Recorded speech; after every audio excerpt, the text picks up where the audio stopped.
Here we go.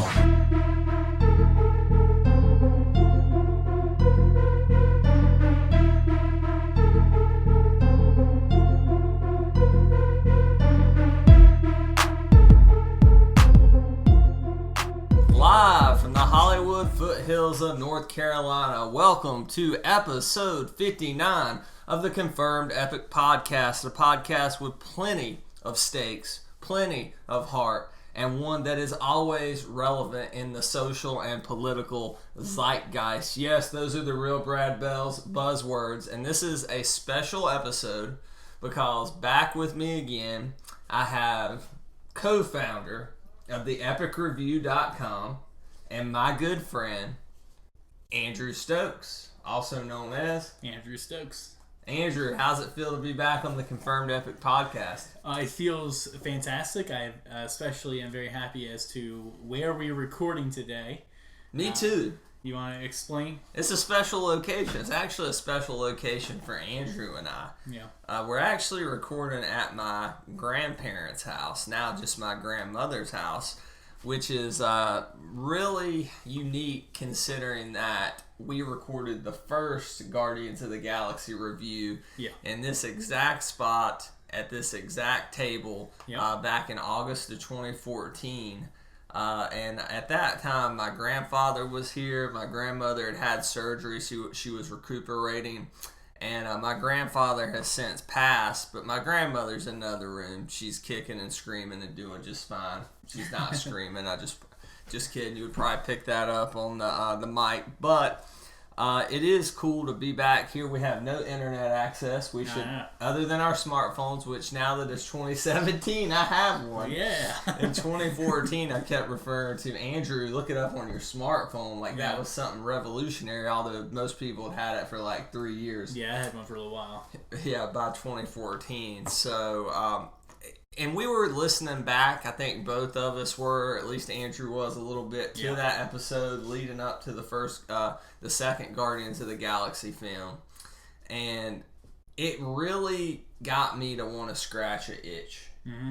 And to scratch an itch, not only to podcast, as I've been doing pretty frequently here over the past couple weeks, not only to write on the epicreview.com, but to try to do my best to get Andrew and Jerry and the three of us together, because I do think that is when we have our best content. Obviously, we forgot to tell Jerry we were podcasting. Oh, crap. No, just kidding. I'll actually be on a podcast later tonight with Jerry and Kendall Hallman called the Technodrome Tales, where we will be reviewing and discussing episode 4 of Teenage Mutant Ninja Turtles original 1987 cartoon. So if you want to hear Barbecue 17, you can check that out. But speaking of checking out, Andrew Stokes, what have you been checking out this week? Check checklist? Check. Double check checking of checklist? Check. Well, I've been checking out season 3 or book 3 of Legend of Korra. Wow, that's what you were checking out in 2014 when we were here. I was listening to the old podcast, and that's what I've been checking out on that podcast, which was I thought funny because I actually just started watching that over again that same day. What have I been checking out? Oh, come on. Well, just the biggest movie of the summer, probably. Arguably. I just got done watching Guardians of the Galaxy Volume 2. It was good. What would you rate it on the Confirmed Epic rating scale? I think I'd probably give it a grade and a half. Which is what you gave the first one, if I remember correctly. Right. I don't know, maybe Epic too. I can't really think of many criticisms of it. It was just really good. We've discussed personally, and I discussed in my top 10 summer movie list that I was worried this movie would be like Age of Ultron, which Age of Ultron was fine, but it wasn't as exciting as the first Avengers movie. It was just kind of more bigger, more of the same, but not necessarily better. This I felt was better. This was I did too. I agree with you. It felt like I mean, it's weird to think of the first Guardians as an origin film, but it was the origin film of the team. You know what I mean? and it this was definitely the sequel to an origin story. You know what I mean? It's the number 2 of a movie, which is just sounds like I'm saying facts, but I hope you I hope you understand what I mean. Yeah, it was just they expanded on everything. They developed the characters a little more. It was more. I mean, it was a lot of these Marvel films are like action movies with heavy hand in comedy, and it's getting heavier and heavier. This was like borderline just a comedy movie that had action in it. You know what I mean? Like it really blurred the lines between the two. But I felt like, and I'm going to go back to that word again, it injected a lot of heart into this franchise, because I'm not going to get into it here. If you want to listen to what I thought about it, you can listen to episode 58 with Amos of the Just Being Amos podcast. But a lot of the family dynamic, which was there in the first one, but I think it developed on it and took it a step further. Yeah. And especially some of the stuff with Peter, I don't know, it catapulted this one above the original for me. And I even said if I was making a list of favorite MCU films, like off the top of my head, it would be probably number 3 behind Winter Soldier and Civil War for me, which I think caught some people by surprise. But I think for most people, that first Guardians kind of occupies that spot. Yeah. And since I like this better than the first one, I don't see why I can't make that argument. But it's so weird that when we reviewed this back in 2014, you were great and a half. Yeah, I was epic. Mm-hmm. And looking back, I saw the movie a few more times, and it got the original film, and it kind of got so popular and so mainstream. I kind of liked it less and less, but I think that was just me being a bit of a cynic. Sure. And that movie does hold up. If you go, I haven't revisited it since probably December. I just watched it yesterday, which is the first time I had seen it since originally seeing it in theaters. It's really good. I mean, still a really great movie. So you would rate this one great and a half, same as you would the first one? Yeah, I think this one's better, though. Maybe I'd give the original one a great now or something. I don't know. I mean, but you won't call this epic. I mean, I don't know. What keeps it from being epic in your mind? I don't know. I bet it's kind of like that feeling where it's like, everything was like perfect. There's no perfect movie. Yes, there is. It's called The Dark Knight. AkaAndrewStokes. Yes, there is. But I don't know.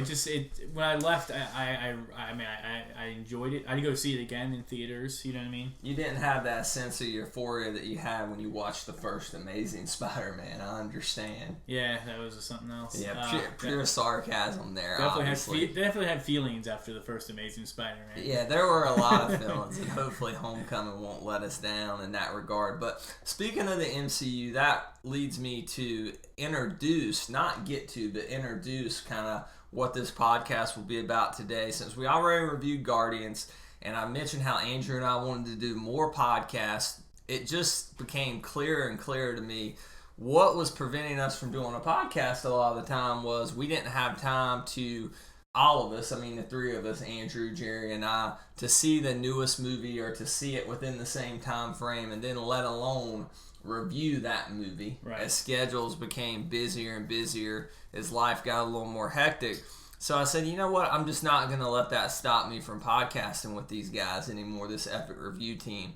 So that's why I kind of want to introduce discussion topics. And our topic today, which we'll get in at the end of the show, is childhood obesity. Yes, which I dealt with. It was tremendously traumatizing. I had to go on the South Beach diet in 2007, and I overcame that. No, it's not childhood obesity. Did you do Atkins at some point? I did Atkins before. Okay, yeah. Atkins is just too much protein. South Beach diet gives you a little more fiber, but these people don't want to hear about my diet history. If you do, donate $1 to us on PayPal at THEpicReview, theepicreview.com, and I'll gladly do that bonus episode. Can you earmark it for a diet episode? Yeah. Okay. Yeah, I think I can, and I'll do it can they do that? My weight loss. Oh yeah, definitely. Yeah. When they donate the money for a weight loss pod, I will tell that story if you donate just $1. So if you are listening, go to the Epic Review. There's a PayPal donate link in the top right corner of the page, and if you want that pod, which apparently Andrew does. Andrew, you do not count. You cannot donate $1 and get me to do the pod. I'll donate what I want, fool.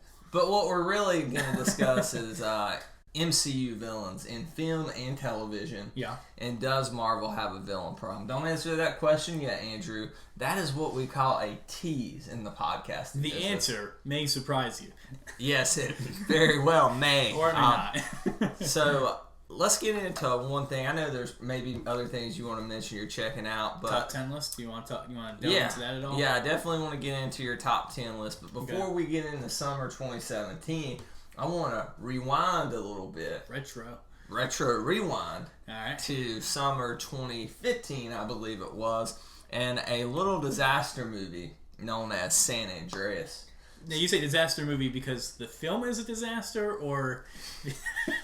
No, I mean the subgenre in action that would be a disaster movie, sure. Like Independence Day, Day After Tomorrow, Armageddon. 2012.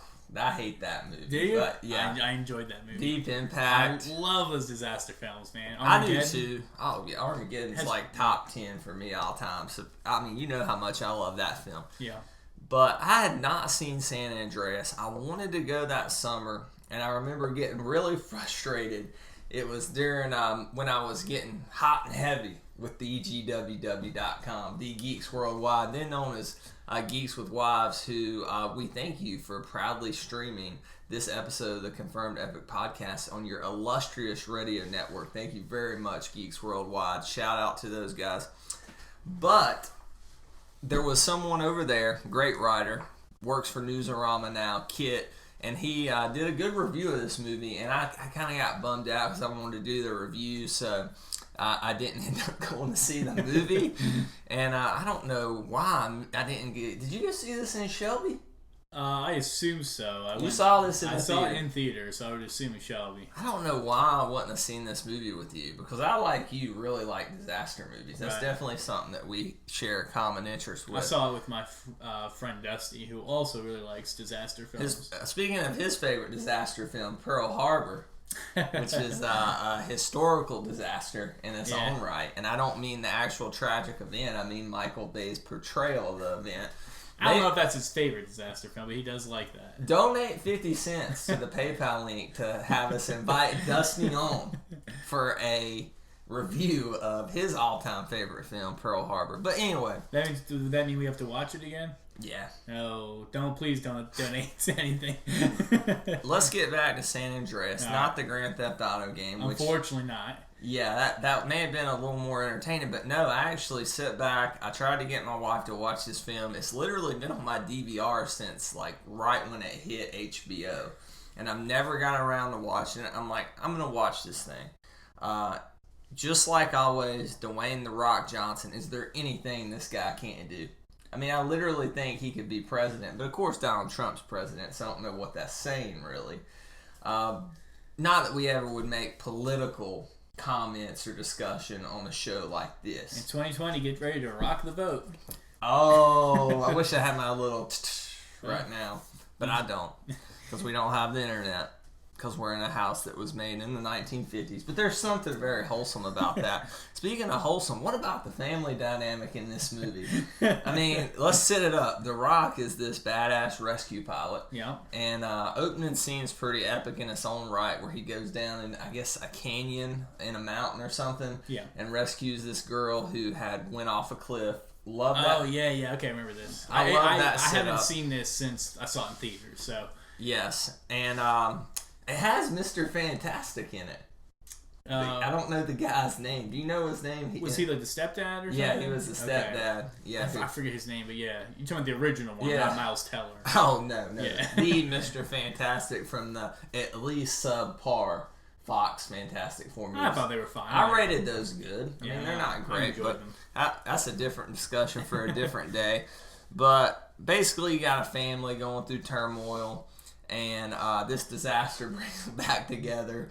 One, because the the stepdad, not The Rock, Mr. Fantastic, is a word I will not say on this podcast, and Bells on this. Could he be a member of the Guardians of the Galaxy?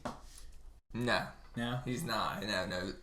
Calling him an asshole would be a compliment to him, but they're a-holes. No? Yeah. Anyway, he runs and bails on his stepdaughter, basically leaves her there to die.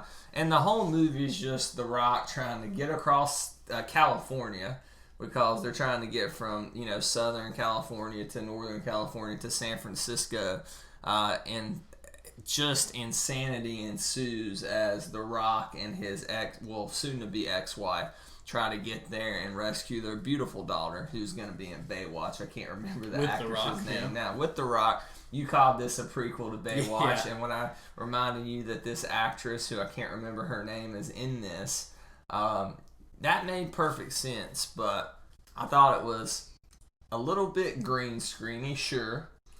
I wouldn't call it a visual spectacle like I would something like Prometheus. Yeah. But it has its moments, and I think I jokingly called it a disaster earlier, but I don't really feel that way. Like it was fine. Like it was, if you're into that kind of genre of action movie, you like The Rock. I mean, there's something to enjoy here for sure. It has epic scenes. It's not an epic film. No. But that opening scene's epic. The scene with the Hoover Dam's pretty epic. Okay, yeah, I remember that. I think the scene with the tsunami is very epic. And there's some kind of silliness that ensues with the plot. Is there anything in particular that you can remember that was just you thought was bullshit? They found they finally, I guess it was The Rock and the mother, finally found the daughter and some guy that she's with. The British dude. Yeah. Okay, if I remember. Yeah. And they find her they find her in this building at the window, and they're like, "Yay, we found her! We found our daughter! This is great!" And then they just stop trying to rescue her, and they just start hugging each other, and it's a bunch of elation. And it's go rescue her, and sure enough, the building catches on fire or it starts sinking or something. It's what did you expect to happen? What are you guys doing? Get in there and save her. I hate they gave away the tsunami scene in the trailer. In the trailer, did you remember that when you were watching? I did. That's what I distinctly remember. Made me want to go see the movie. Is The Rock taking this crappy speedboat? Yeah, and takes it. I mean, you literally have freighters just toppling over like the Titanic. Have you seen the sequel to Independence Day? Yeah. Okay, it reminds me of Jeff Goldblum's father. He's in the fishing boat or something. God, yeah, it does. But San Andreas came first, so. Oh yeah, they did it first. Independence Day too. Hey, I'm telling you, San Andreas compared to was it Independence Day Resurgence? Yeah. It's a masterpiece. More like regurgence. And this is what we miss with Andrew on the podcast. Classic comedic wit, but... horrible puns or whatever. It's fine. No, that's my job. Horrible puns. So, enough about 2015 disaster movies. Let's talk about a disaster in its own right. Your top 10. I'm just kidding. Okay, that's insane. All right, your top 10 list, which I don't have in front of me. I'll pull up. I hope you do. I actually might have the Epic Review pulled up right now. Andrew, since I don't want to go through another top 10 episode because unfortunately you missed that annual tradition. Even though we did try to make it happen. We really did. We tried. But we did not succeed. No. But we did both get our list out there. My That's list correct. is at the Epic Review. Your list is at the epicreview.com. Uh-huh. So let's do top 5 and just kind of your reasoning behind it, because I cannot go 2 years without hearing you talk about this on a podcast. Won't be summer. Well, my number 5 is War for the Planet of the Apes, which is also on your list. I think it was 4 on my list. Yeah, I think it was in the top 5. Our top 5 has the same movies, except for one. You have Covenant in your top 5, which is not on my top 10 list. Which I cannot believe after the masterpiece that was Prometheus. Joking. You watched Prometheus again recently, right? I watched the first 40 minutes last night and I had to stop it. Not because I wanted to, just because my wife got off work and I knew she wouldn't want to watch it. And I wanted to watch some of the Penguins Capitals Game 7, which the Penguins won. Okay. War for the Planet of the Apes was number 5, though. I'm really looking forward to this. You said in your write-up of the list that you think the new Planet of the Apes series are really underrated films. For a franchise, I think. I think so. I think they're very quality movies, the 2 that were released before this. So I'm really looking forward to this third one. It's interesting, I guess, when you watch the first one, you don't realize this is beginning...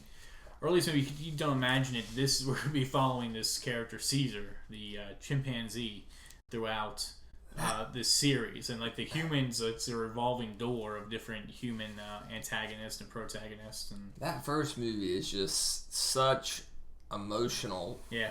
like just heart wrench. I still love the first one the most. I do too. It's my favorite one. And then you make that tonal transition. Yeah. And it, for whatever reason, Matt Reeves, he handled that so well. Like it was a stark difference, but it wasn't like, what the heck is this? Yeah. It wasn't super jarring.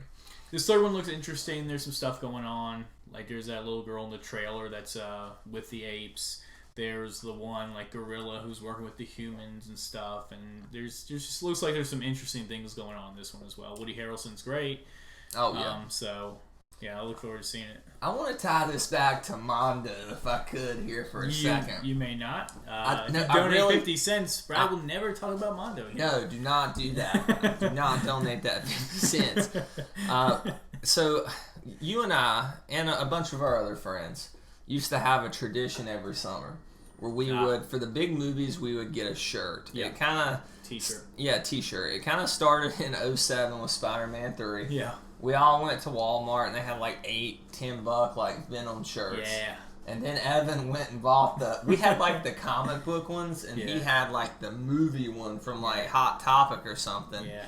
And if you know Evan, and he's been on the podcast before, it was just so fitting that he had this shirt. But I really you know it's not fitting. That T-shirt still. You think he can fit into it? I'm talking about mine. Okay. Mine fits hard. Well, Evan had a heart attack to lose weight, so God. I mean, I don't know if that's justification for fitting into a 2007 T-shirt, but it was an extreme measure. It was. He's a big Venom fan, but we got Evan. You know we love you, but we're not making fun of Evan having a heart attack. It scared the horse piss out of me. I mean, quite frankly, we were up at the hospital. I know Andrew went up there. I was up at the hospital Told a you lot. to stop drinking that horse piss. I really need to get Evan on one of these podcasts soon. I want Evan. I know you're not going to go see Alien Covenant, so I'm going to go with Evan to see it. He's bought our tickets already. Wow. So I want to see if I can get him to sit down to do an Alien Covenant review. That may be easier said than done. It comes out soon, right? May 19th. So wow. not this, Next weekend or something? Yeah, not this Friday, but the next. But anyway, back to my original point. I wanted to get T-shirts for the movies this summer. And usually it was just one. And I know nobody else. When I say we, I mean me. Because nobody else, one, it's hard for us to get a group together to go to the movies. I literally just watched Guardians of the Galaxy Volume 2 by myself. I mean, the theater was literally empty. Well, so here's the thing. I need to look. I'm pretty sure online the showtime was 11:30. I'm sitting there, and it's like 11:35, and the only person in this theater, I look at my ticket, and it says 11:50. So I guess I just got there early. But still, it was pretty... It was like 2 or 3 other people who finally showed up, all of guys around the same age, alone. It was... The one person in the front row committed suicide. Do you remember when Watchmen came out? Like, this guy went to the front row, and it was a theater of like 7 people. Yeah. I guess it was like 2 Sundays or something after it came out, and he shot himself and killed himself in the front row. That's awful. I swear you can probably Google it, and he was apparently a big Watchmen fan. I don't know. I don't believe this story. I swear. I'm not making this story up. All right. We've so far laughed about... You've laughed about heart attacks. Now you're laughing about suicide. I thought this was a joke going. I don't know what kind of terrible person you are, my friend. You made a joke. If you think Andrew is a terrible person, donate a penny to the a full $1. We'll get a lot of money that way. Man, we just got a $100 donation for James Truelove. Okay. But so I decided I'm gonna get shirts for the movies this summer by myself. Which is almost depressing as you go into the movies by yourself. Hey, whatever. I do what I want to do. So I got a sweet Guardian shirt at Target for like $12. It was cool. It had the silhouette and the mixtape at the bottom. And I wore that. And Evan's like, I saw this one with Evan. It's like, you're bringing back the tradition, man. I love it. Of course, he didn't have one, so I don't know if we're really bringing back the tradition. So I was like, what's the next big movie? You're supposed to just do one movie. No, I'm starting a new tradition. I know, it's a new thing. I'm a trailblazer, man. So Tyler Stout, for those of you that don't know, a legendary Mondo artist, did T-shirts for Alien. Oh, I did not know this. He did 2 different shirts. There was like an Alien Day at the end of April, beginning of May. I can't remember the exact day. He did 2. And one's out and one's not yet. It's a Xenomorph. And then there's one of they have their helmets on. Mm-hmm. The characters from the first film, and there's like alien eggs. Okay. So I wish it was like Prometheus. They were taking their helmets off in that iconic scene. But I just wanted to have that shirt because it makes me think of how scientists should behave in that situation. But anyway, for Planet of the Apes, they recently did a shirt that said "Make America Ape Again," and it had the Statue of Liberty. Okay. And it was very cool, but it was sold out. So I wanted to get that one for Planet of the Apes, and I can't even find that damn thing on eBay. But that new tradition starts. Anyway, back to your list. Oh yeah, right. Number 4, Spider-Man: Homecoming. Which surprised me. I figured it'd be your 2 or 1. Honestly, the thing with my list this year, I feel like some of the lower movies could have been higher, some of the higher movies could have been lower. I'm sorry, I'm just thinking if this movie's bad, Andrew's gonna go to the front row. Oh God! See, I didn't bring this up. I did not bring this up. Okay, we've just been let down so many times. We've literally been let down by Spider-Man movies more than we've been like rewarded. Yeah, think about it. 1 and 2 were great films. 2 was epic. I think I had such low expectations for Amazing Spider-Man 2 that I actually I was like, oh, this wasn't as bad as I thought it was going to be. I enjoyed parts of it, so I'm not sure that was, by definition, a letdown. But I gave that like a grade and a half. Did you really? It was terrible. Did you really? Yeah, I went back and listened to that podcast. What did I give it? A grade. I think. No, I didn't. Did I really? Yeah. Dang, I didn't realize. I didn't go back and watch that movie. I didn't realize I enjoyed it that much. I did. I enjoyed it. I call it Star Wars prequel syndrome. You like something so much, you talk yourself into liking it sometimes. You don't do that as bad as I do. I definitely do that a lot more. But continue. But yeah, the trailers for this, like I mentioned in my write-up, the trailers for this just aren't giving me that hype feeling, and I think that's kind of where it's a little bit lower on the list. Like, and there's just a lot of uncertainty with the film, I guess. Like we have something like Guardians, which is higher up on my list, which we kind of knew what we're getting. Even if it was more of the same, like I was afraid of, that's still going to be really good. You know what I mean? So Sony's marketing this, and they are not Disney when it comes to marketing. That's for sure. Yeah, we'll talk about the tidal wave scene in the trailer for San Andreas. They're giving away some stuff in these trailers. So what is your number 3? I'm glad you asked. Considering 3 comes, if you're counting down 3. Oh, yeah. My number 3 is Dunkirk by who directed this? Some up and coming film. The legendary Christopher Nolan, which is why it's number 1 on my list. Okay, yeah, he did. He did like X-Men 3 or something. Was that? I think he got him confused with Ratner. Oh, okay. No, yeah. Dunkirk it was written and directed by Christopher Nolan, or I don't just know if directed? he wrote the script or I can't not. remember. But yeah, I mean, no, I have it written, so everything I put in here is factually accurate. So written and directed. So yeah, I mean, I don't know. It just looks. It's one of those films. It just looks good. You know what I mean? It doesn't look like a good summer blockbuster film. This looks like I'd be excited for this film if it was coming out in March or if November. this was coming out in November, you would think this could be a Best Picture nominee. Which doesn't mean it can't here. Sure, right. We'll see if it gets nominated. Inception did. Toy Story 3 did. Yeah, exactly. I just referenced Inception since it was a Nolan film. I referenced Toy Story 3 because I loved it better than Inception. That first shot, when you see him on the boat in this last trailer, like you see it, you recognize that that's Christopher Nolan.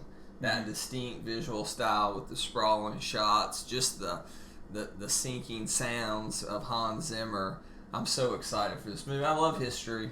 I love Chris The full Nolan. thing was shot in IMAX as well. Is that correct? The whole thing? I don't think the full thing was. Okay. Just some of that action scene. That's unfortunate. Christopher Nolan owns his own. There's only like 6 or 7 IMAX cameras in the whole world, and Christopher Nolan owns one of them. Interesting. How much did that cost? My goodness. I don't know, but he actually loaned his out. I think it was on Force Awakens to J.J. Abrams. Okay. As a personal favor. Like, J.J. showed up to the set, and the one Nolan's got's like supposed to be the best IMAX camera in the world. Even better than what Disney's got, which is insane to me. Yeah. Considering Disney's like king of the earth now. Yeah. But he sent it to him. He got to the set, JJ did, and there was this gigantic package that said, "From Chris, good luck." Mm-hmm. How cool is that? That's awesome. Yeah. But so that's number 3. What's your number 2? My number 2 is Guardians of the Galaxy Volume 2. Which I guess it earned a spot on this list, according to what you said It earlier. definitely sounds like it'll be my top 10 of the summer. And we do that podcast in 2020, so stay tuned for that. If you want to hear Guardians of the Galaxy podcast review, okay, I forgot what I was saying. Anyway, so Guardians, yeah. you don't really need to say anymore. No, I was looking forward to it. I kind of explained. I was a little worried about it, which is the reason it wasn't my number 1, but it was a known entity.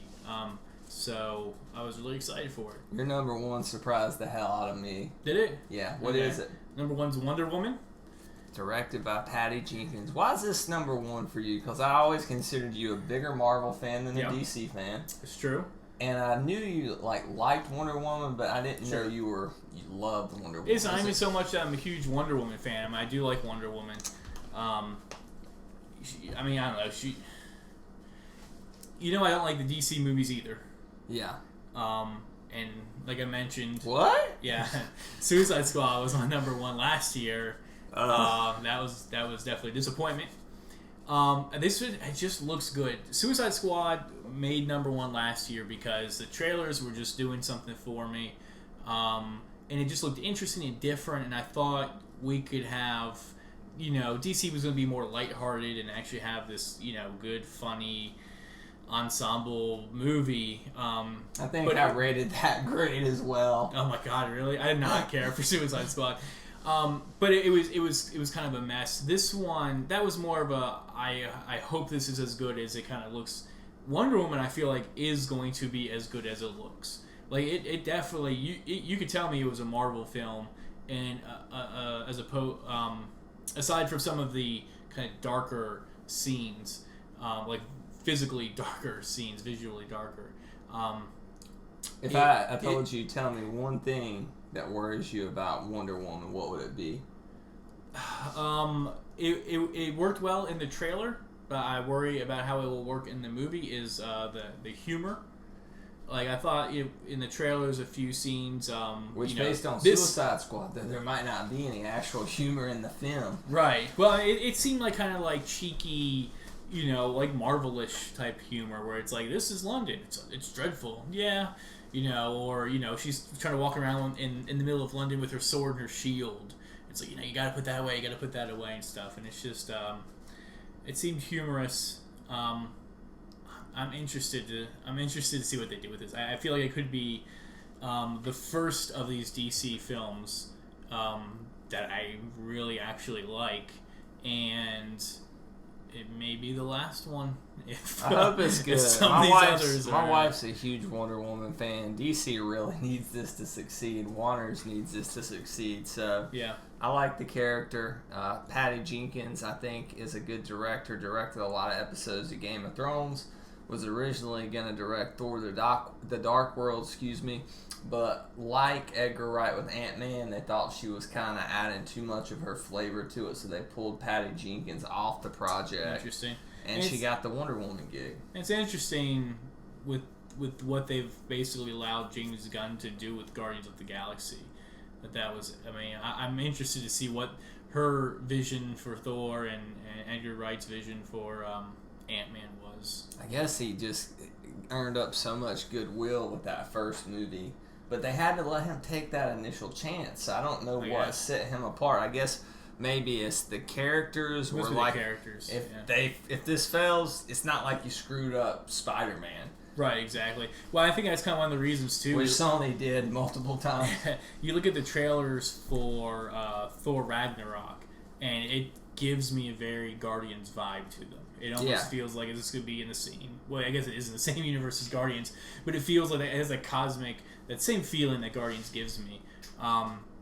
Tonally, it looks the same. Yeah. Too. So it's interesting to kind of see that shift, I guess. So if you want to see the rest of Andrew's top 10 list or mine, go to TH Epic Review, theepicreview.com. Now, Andrew, it's been a big week for news, so let's go ahead and get into our epic news items of the week. Our first topic for epic news was the release by Warner Brothers of the first full Blade Runner 2049 trailer.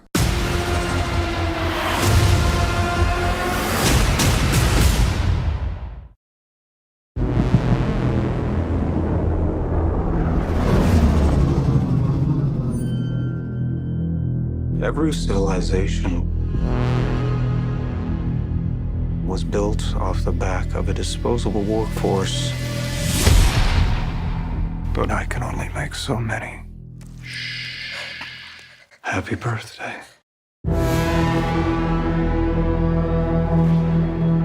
There is an order to things. That's what we do here. We keep order. The world is built on a wall that separates kind. Tell either side there's no wall, you bought a war.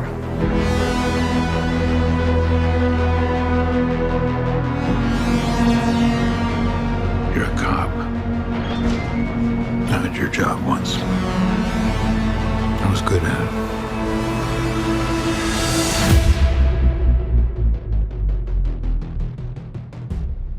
I know. What do you want? I want to ask you some questions.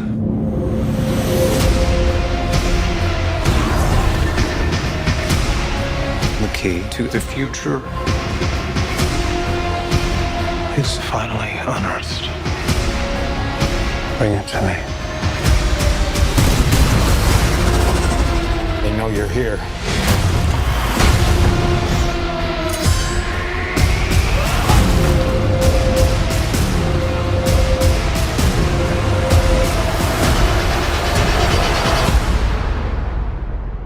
I always told you, you're special.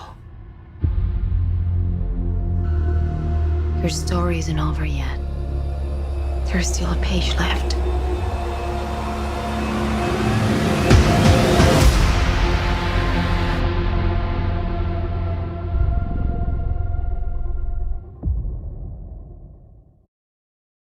Wow, what an epic trailer that is. So, Wow. I'm going to try to say his name, Denis Villeneuve. It's actually pronounced Dennis V. Yeah, we'll call him Denny V. So Denny V, who also directed Arrival, which I have not seen. I know that's a It was travesty. fantastic. You've seen it? No, I haven't. He directed Prisoners, which actually you and I saw together, which was a kidnapping story with Jake Gyllenhaal and Hugh Jackman. Viola Davis was also in that 2013 movie. That was an epic film. It was like in my top 3 of the year in 2013. So he is directing, taking over the reins from Ridley Scott for Blade Runner 2049. And I'm interested to see with this film, how much is Harrison Ford in this? Is it a beginning, passing of the baton? Is it something he's in the whole time?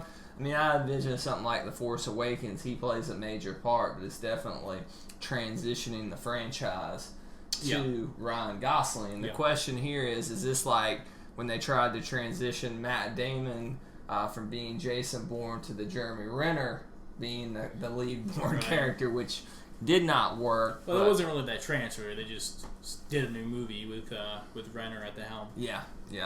And Harrison Ford passing the mantle to Shia LaBeouf. But Williams, that didn't really work out either. Yeah.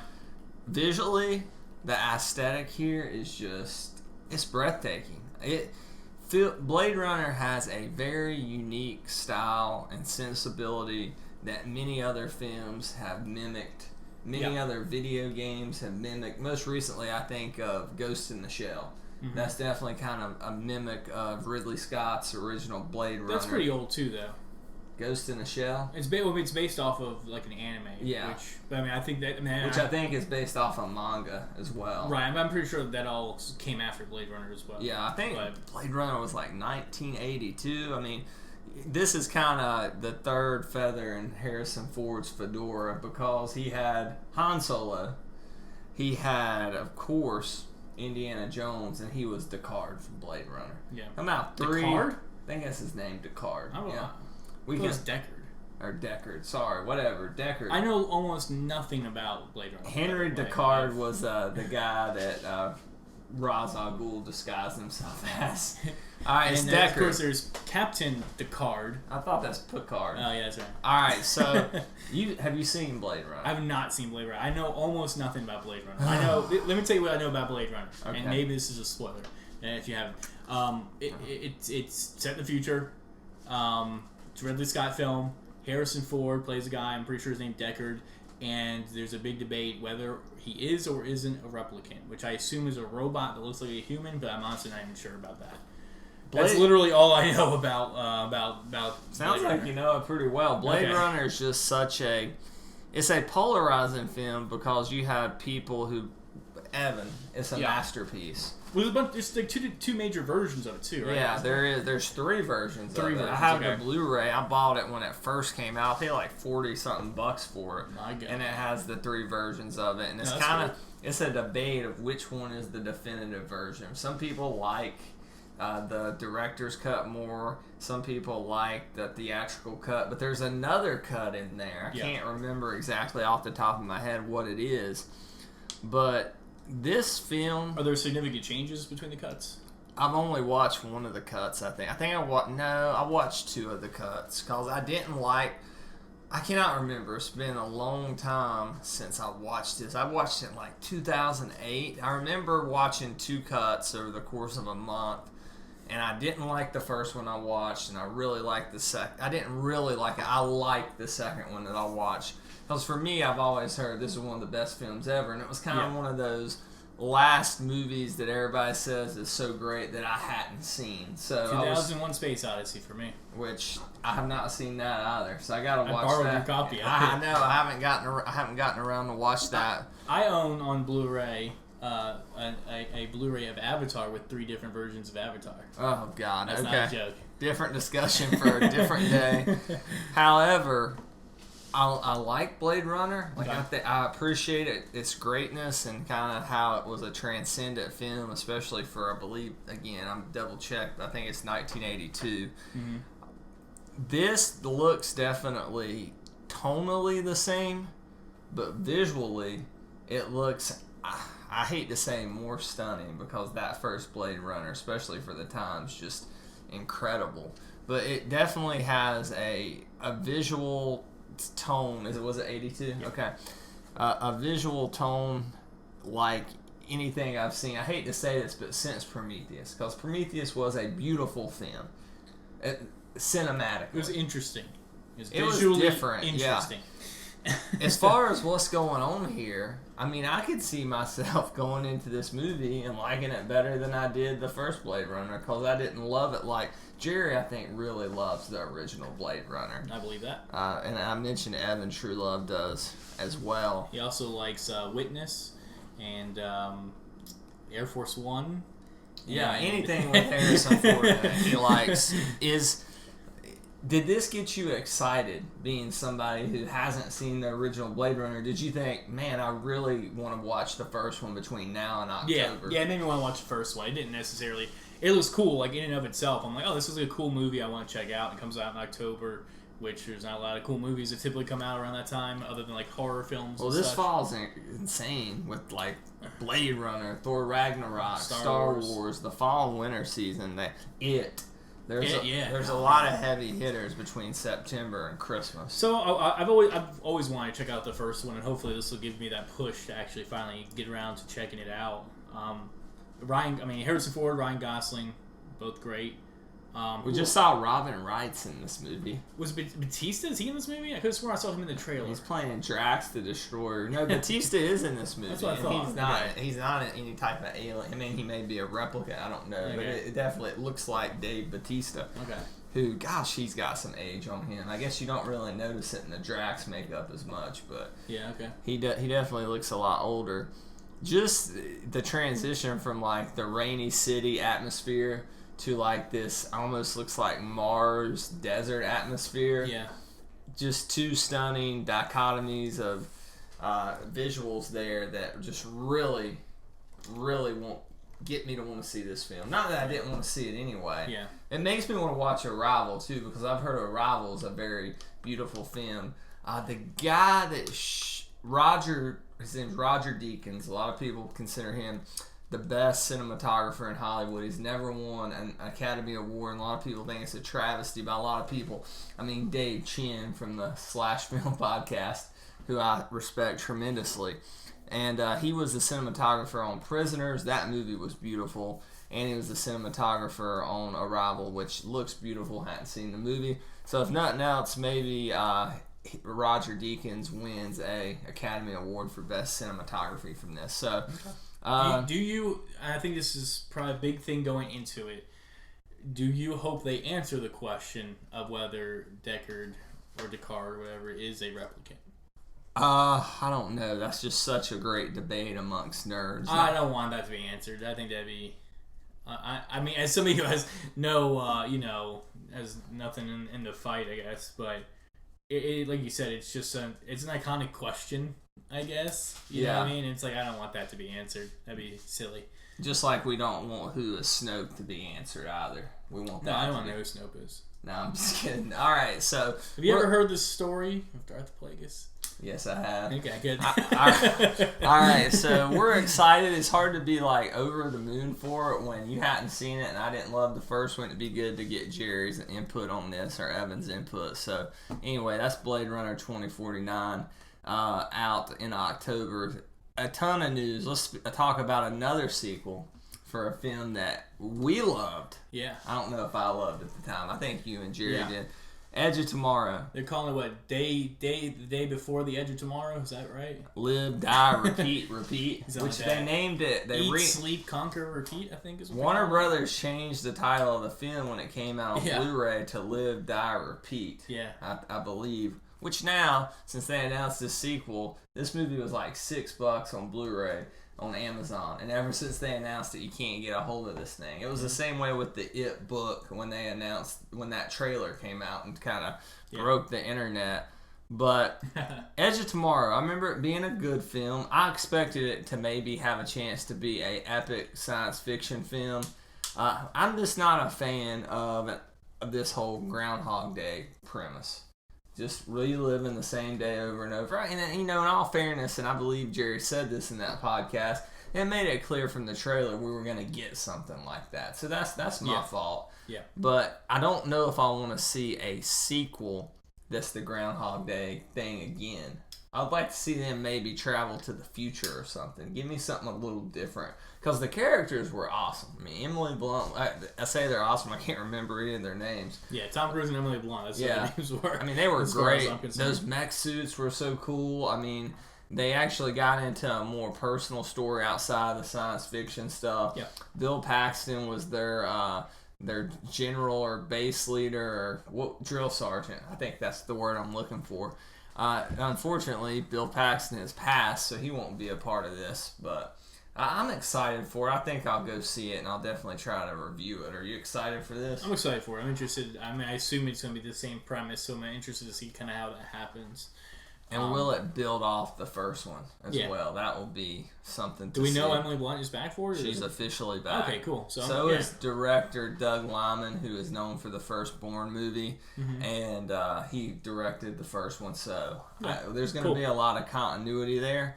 I also want to give out to my good shout out to artist Alex Yacarino, who goes by Alexander Yacarino, who did a beautiful Edge of Tomorrow license poster, which you can find at thatkidwhodraws.com for $50. If you like Edge of Tomorrow and you want a cool poster for it, go check that out. And it's featured on the epicreview.com. So let's talk about something that I don't know if you and I are that crazy about. No. Hellboy.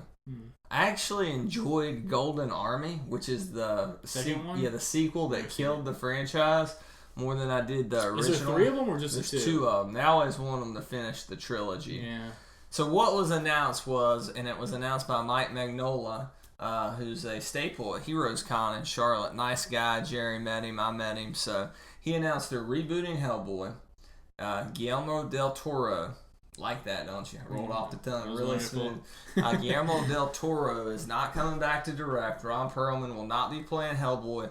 It's a reboot featuring the cop from Stranger Things, which I don't have the guy's name in front of me again because we don't have internet. Sheriff?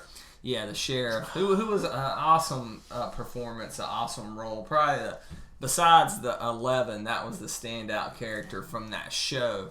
But he is going to be playing Hellboy, and it's going to be an R-rated reboot.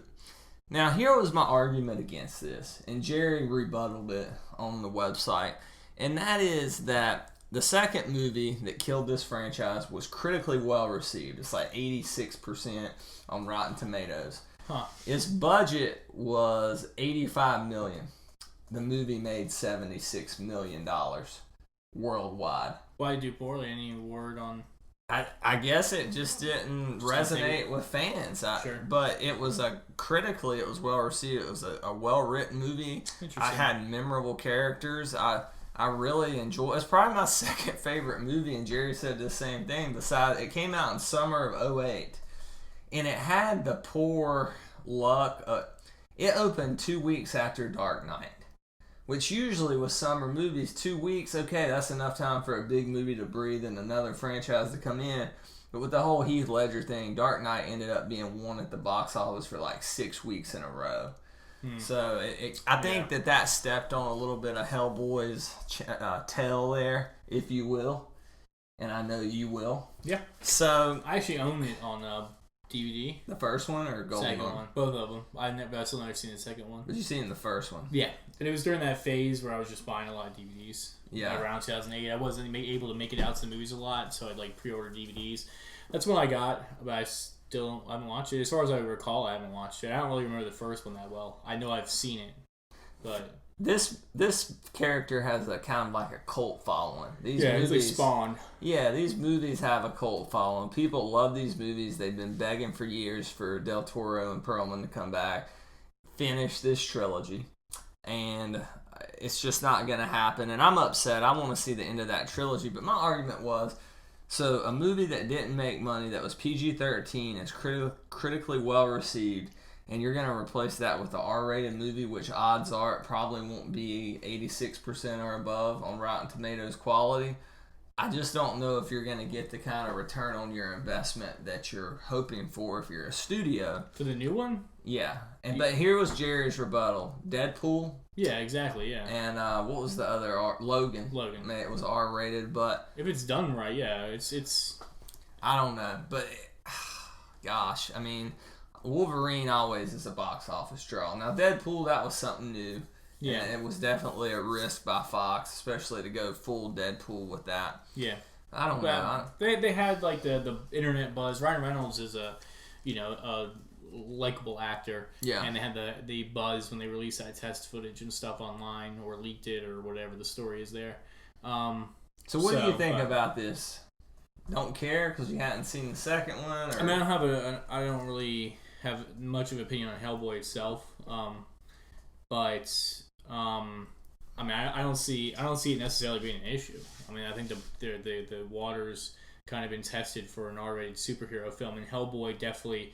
It'd be almost like if they did like a Dark Justice League or something like which Guillermo del Toro was also tied to, and I don't know, everything he's tied to has a hard time getting off the ground, but folks are always so stoked about it. I think there's a niche there that it could fit into as long as the movie's good. I think it'll succeed.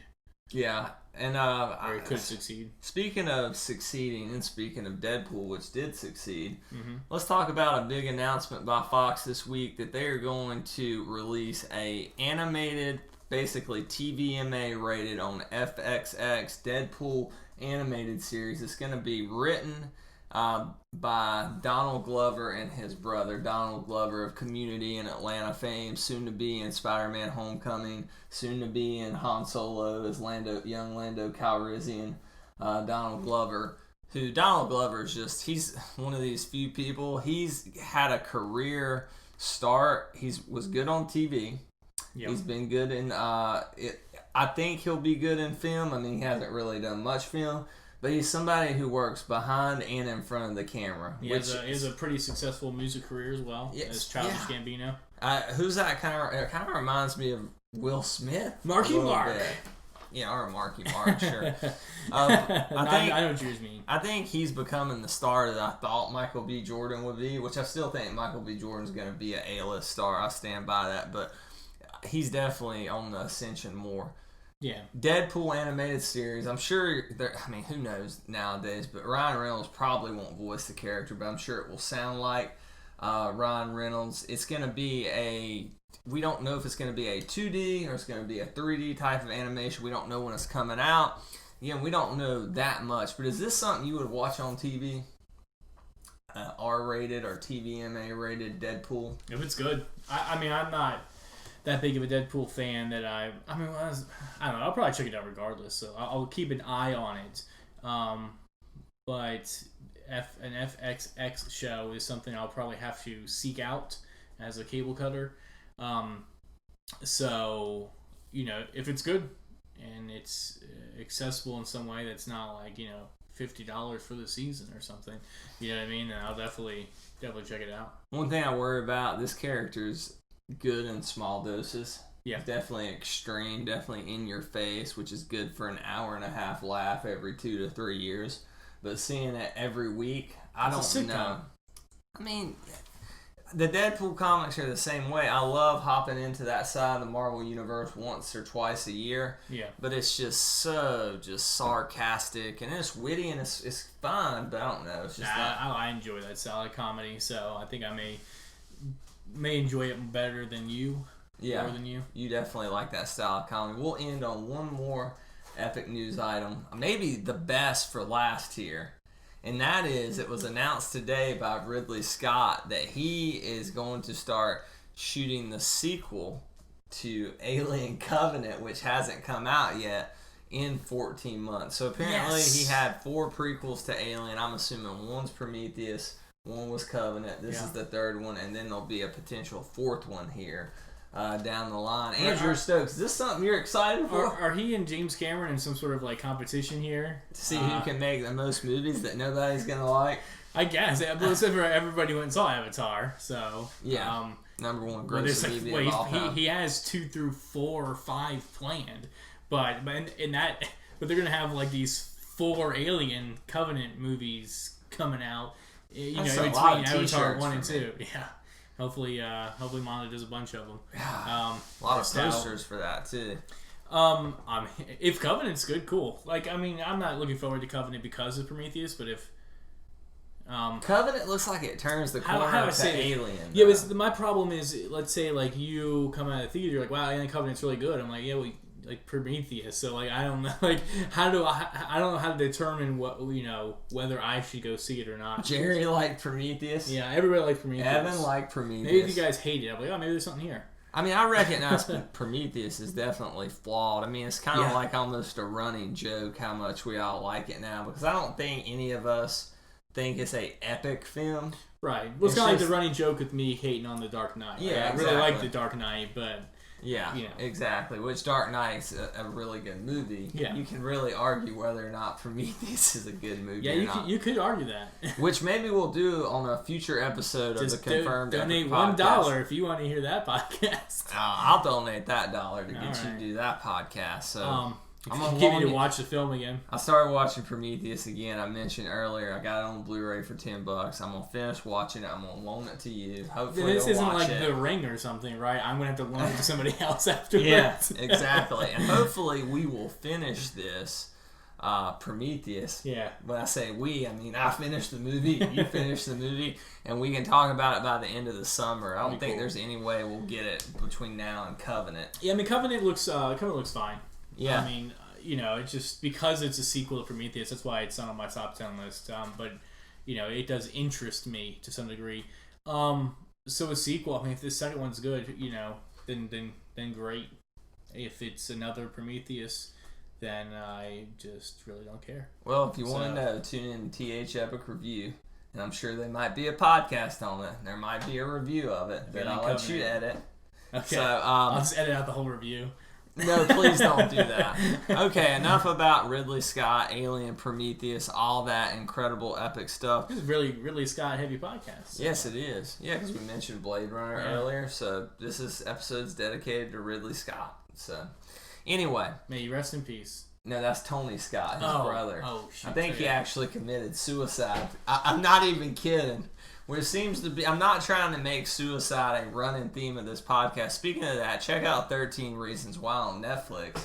I haven't. It was good. Did you watch that? No, I didn't watch it, but I want to watch it. I heard it's freaking depressing, though. Oh, it is. It's like a horrible show. Like I'll probably never watch it again. It's horrible show in quality or just depression? So here's the thing. Before you go into it, and something I didn't really realize going into it, I think it's a fine show. It's set in a high school. It's teeny. It's teeny. It's almost like Netflix took an MTV property and made it. Like, it's better than, I think, a drama you'd find on MTV. But it's definitely teeny. The first episode's a little frustrating, too, because you know the premise of the show.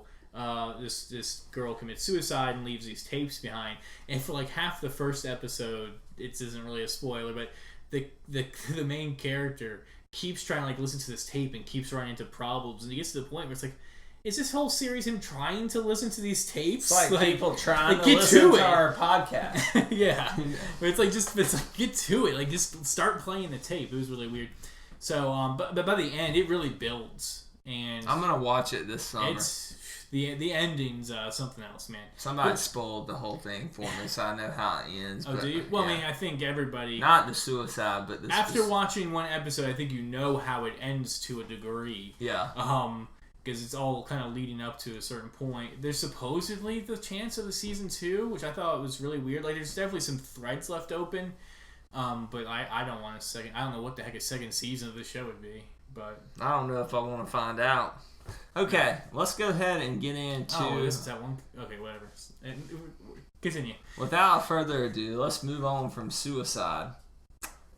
We've mentioned suicide and Suicide Squad in this podcast. One of which is entertaining. Neither of us is entertaining. Neither one was entertaining. I meant the Suicide Squad film, Andrew. I don't know what kind of sick thoughts are running through your head. Well, I don't know what you're thinking of, because clearly that's not entertaining. Okay, so let's go ahead and get into our featured discussion this week, which is, does the MCU have a villain problem? Kneel before me. I said...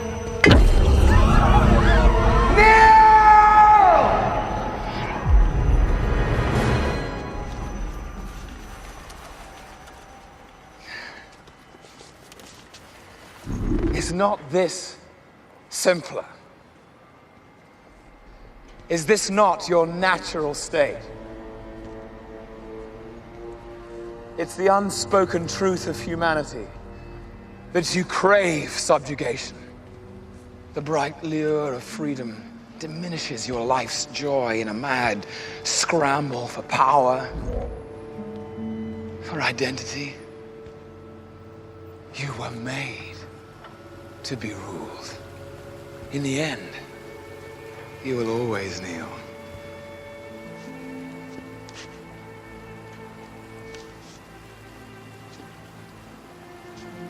Not to men like you. There are no men like me. There are always men like you. So, Andrew, here we go. Our first discussion topic that is headlining the Confirmed Epic podcast. Have we never done this before? I don't think we've ever done like a featured discussion on here. No, I believe we have. We always did a featured review. Good for us. Good for us, yeah. But we're busy now. So, MCU villains. So Yeah. I've listed some here. We don't have to go through that list right now. We definitely hope to. But as good as the Marvel movies have been, Yeah. they've all. I mean, the worst Marvel movie is still. I'd probably say The Incredible Hulk or something. It's still a good movie. You don't watch it and be like, this is a terrible film. Thor 2? Thor 2. Okay. They were all good, yeah. Yeah, I've been entertained by all the Marvel films so far. You fell asleep during Thor 2. I did. That's why I mentioned that one. I fell asleep during that. Did you ever go back and watch it? Yeah, I've seen it again. I watched it before Age of Ultron or something. Yeah. And, I mean, as great as these movies have been, are at the very least good, as we just said, the villains, with the exception of a few, have been somewhat forgettable. A little lacking. Yeah, lacking. I mean, there's definitely that kind of upper echelon villain, which I'd put Loki on there. Yep. I'd put Winter Soldier on there. Yeah. Kingpin? Yeah, Kingpin, if we're talking TV, definitely, and we are. We're going to add that into here.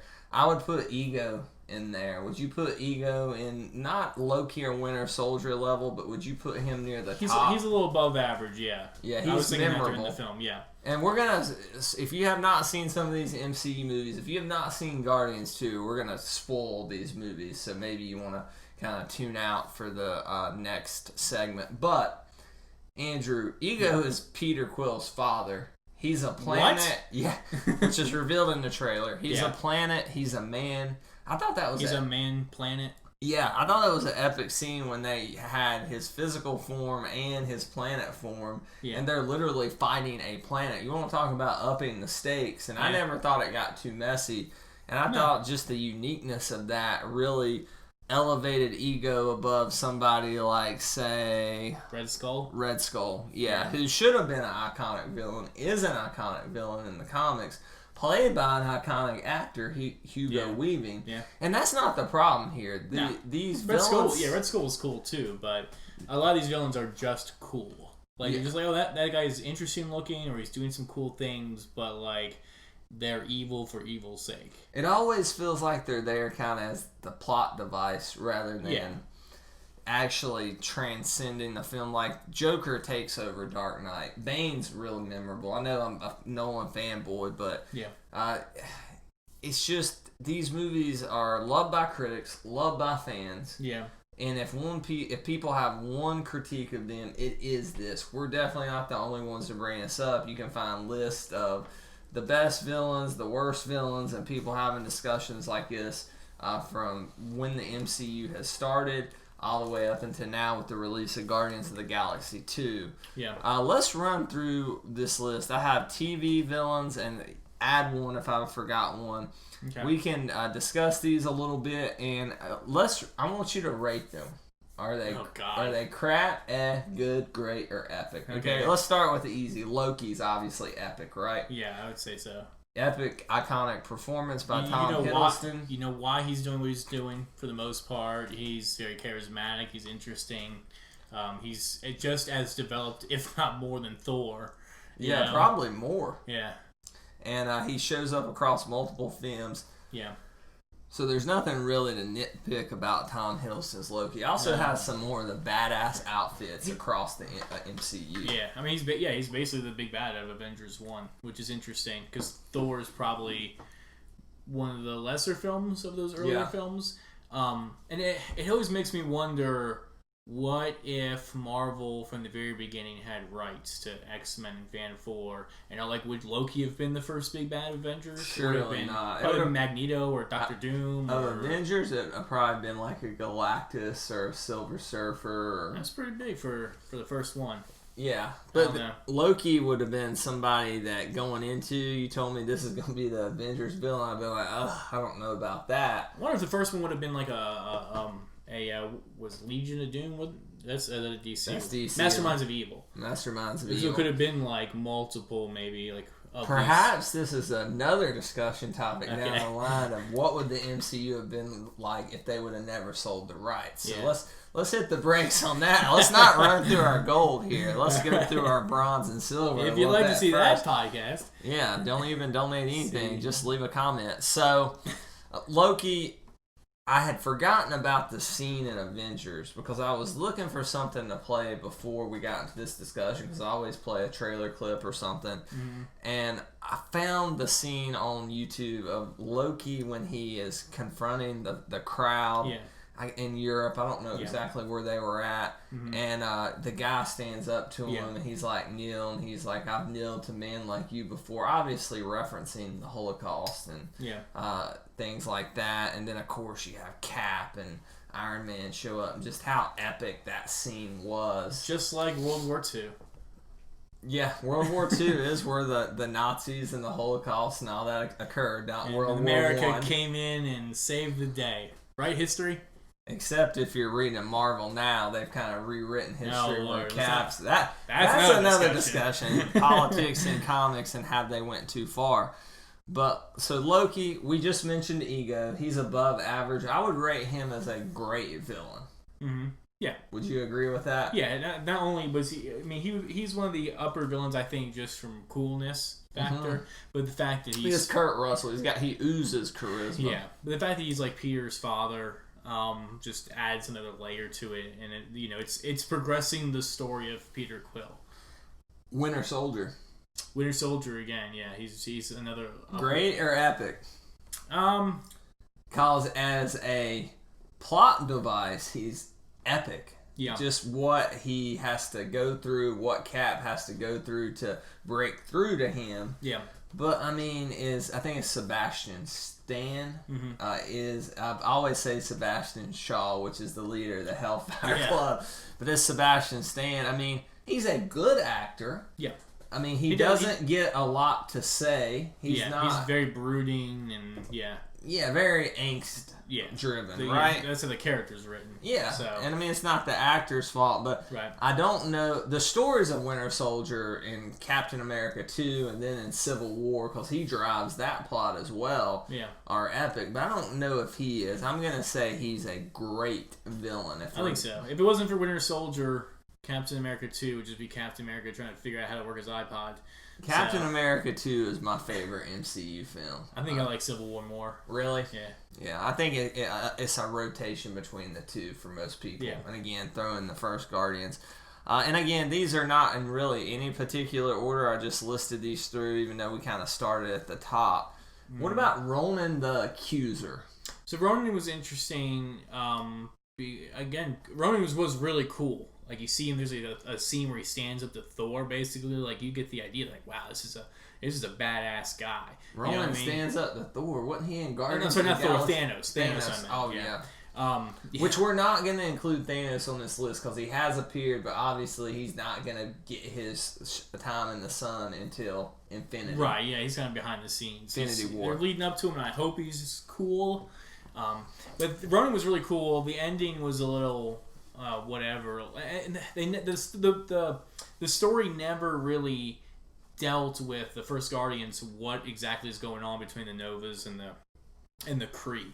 You know what I mean? And like he's basically a terrorist that Ronan's basically a terrorist that the Kree don't want to get their hands dirty with. You know what I mean? They're not going to stop him from attacking like a lot of these Novas. I forget what the society was called. A little wrinkle in the to Ronan's story is that he is the one who killed Drax's wife. I think in the comics it's Thanos, but in this, it was orders from Thanos. Right. But it was Ronan the Accuser who killed Drax's wife. So that adds a little bit of extra emotion, especially when they finally face off with him at the end. That part was probably the final...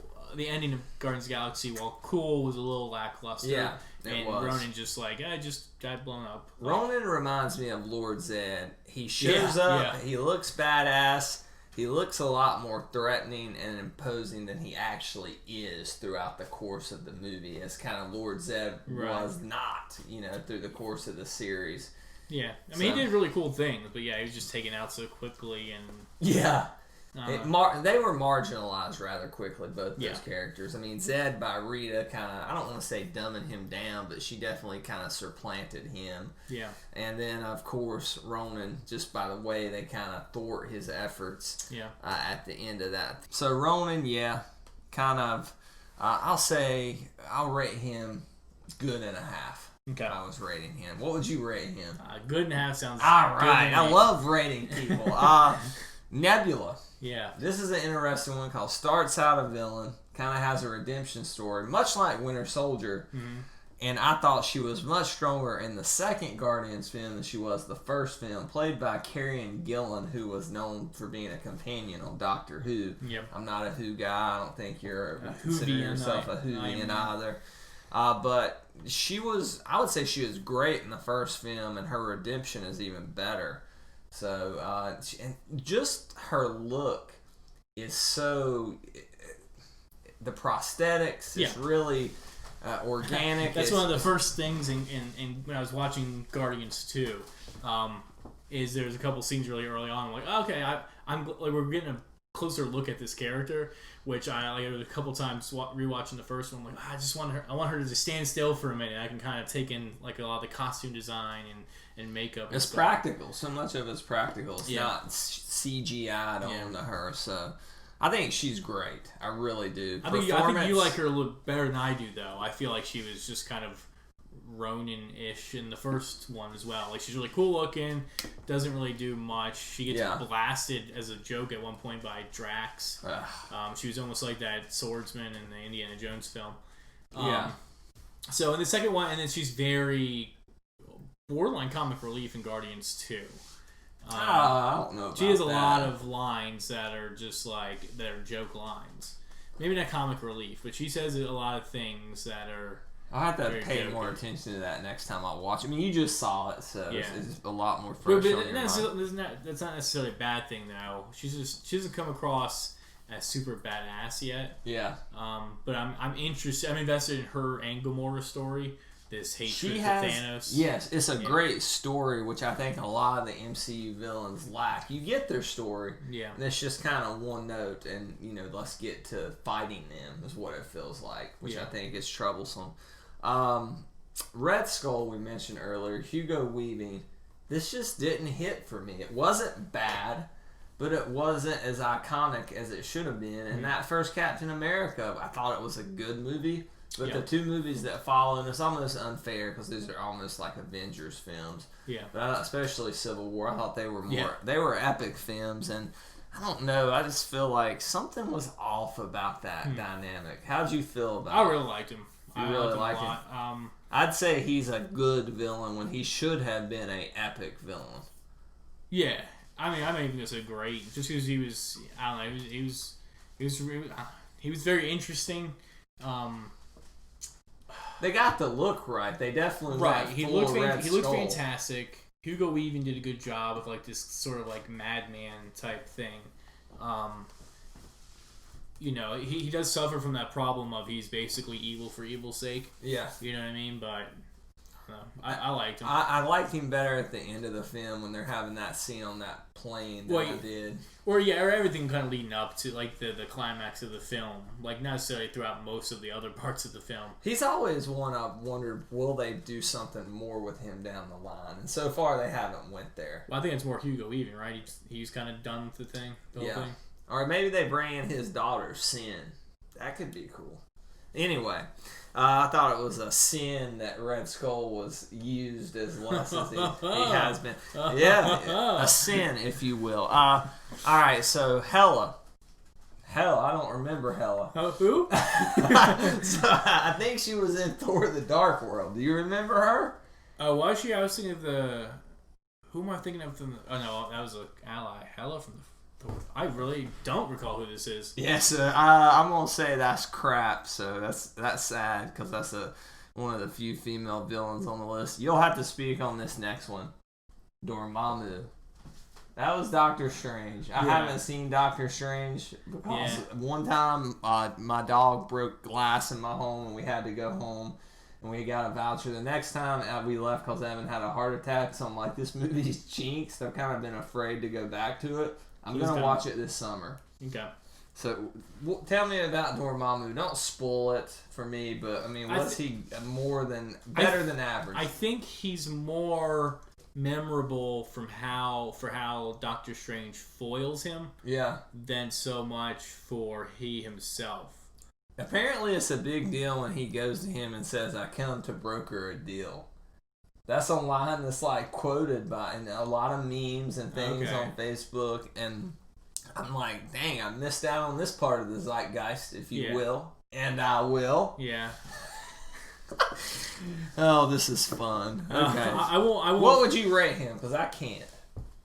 I mean, he's not a very memorable villain other than that kind of stuff. Other than Doctor Strange. He's not who Mads Mikkelsen plays, right? I don't remember who Mads Mikkelsen plays. Mads Mikkelsen's since I've seen half the movie, when they have that first, at the beginning, he's the guy jumping through all the portals and whatnot, the human guy. Does he become Dormammu? I mean, I hadn't seen the film. I don't think he does. I don't think that was supposed to be Dormammu. No, Dormammu's kind of like this separate, if I remember correctly. And granted, I didn't like Doctor Strange that much. Oh, you didn't? And Well, don't say. I want to review this, so say those thoughts. But he's kind of like a separate entity, if I remember correctly, almost like Galactus-like. Yeah. Where like he's... So he's a cloud. He was clownish. Really? Alright, so you would say, Yeah, he's okay. I'm still trying to remember who Hela is. Hela's the dead lady, right? I remember her from Thor: The Dark World. I think she was... Alright, he's going to look up Hela. I'm going to keep on going. Who is the big bad of Thor: The Dark World? Malekith. So let's talk about Malekith then. Okay. So while you're looking up Hela, and maybe I'm wrong, maybe Hela's like Thor's mom or something, I've totally screwed this up. But maybe that's why I don't remember her as a villain. Yeah, she's who I'm thinking of. She's in the Ragnarok trailer for sure. Okay, so maybe we haven't seen Hela yet. Maybe she's in Thor Ragnarok, and that's why I don't remember her. I don't remember her being in the films. I was thinking maybe when spoiler alert, when Thor's mother dies, maybe she's shown or something. She's one of she's like the Hades of the Norse mythology. I think you're right. So since we don't have access to time travel, it's kind of not fair to rate her as a bad villain yet. Okay. So my apologies. This is our first discussion show, so take that for what you will. Malekith was played by some guy on Doctor Who. I thought he was one of the blandest of he all was the MCU borderline villains. Well, see, and that's one of the things. A lot of these foot soldiers of villains in these movies, like the Chitauri in Avengers and the original Kree zombie pilots. I don't know what they were supposed to be in Guardians 1, where they're almost like Putty Patrol-esque in their numbers. But Malekith's the main guy. He felt like a Power Rangers villain. Like you could watch a season of Power Rangers and he's the main villain.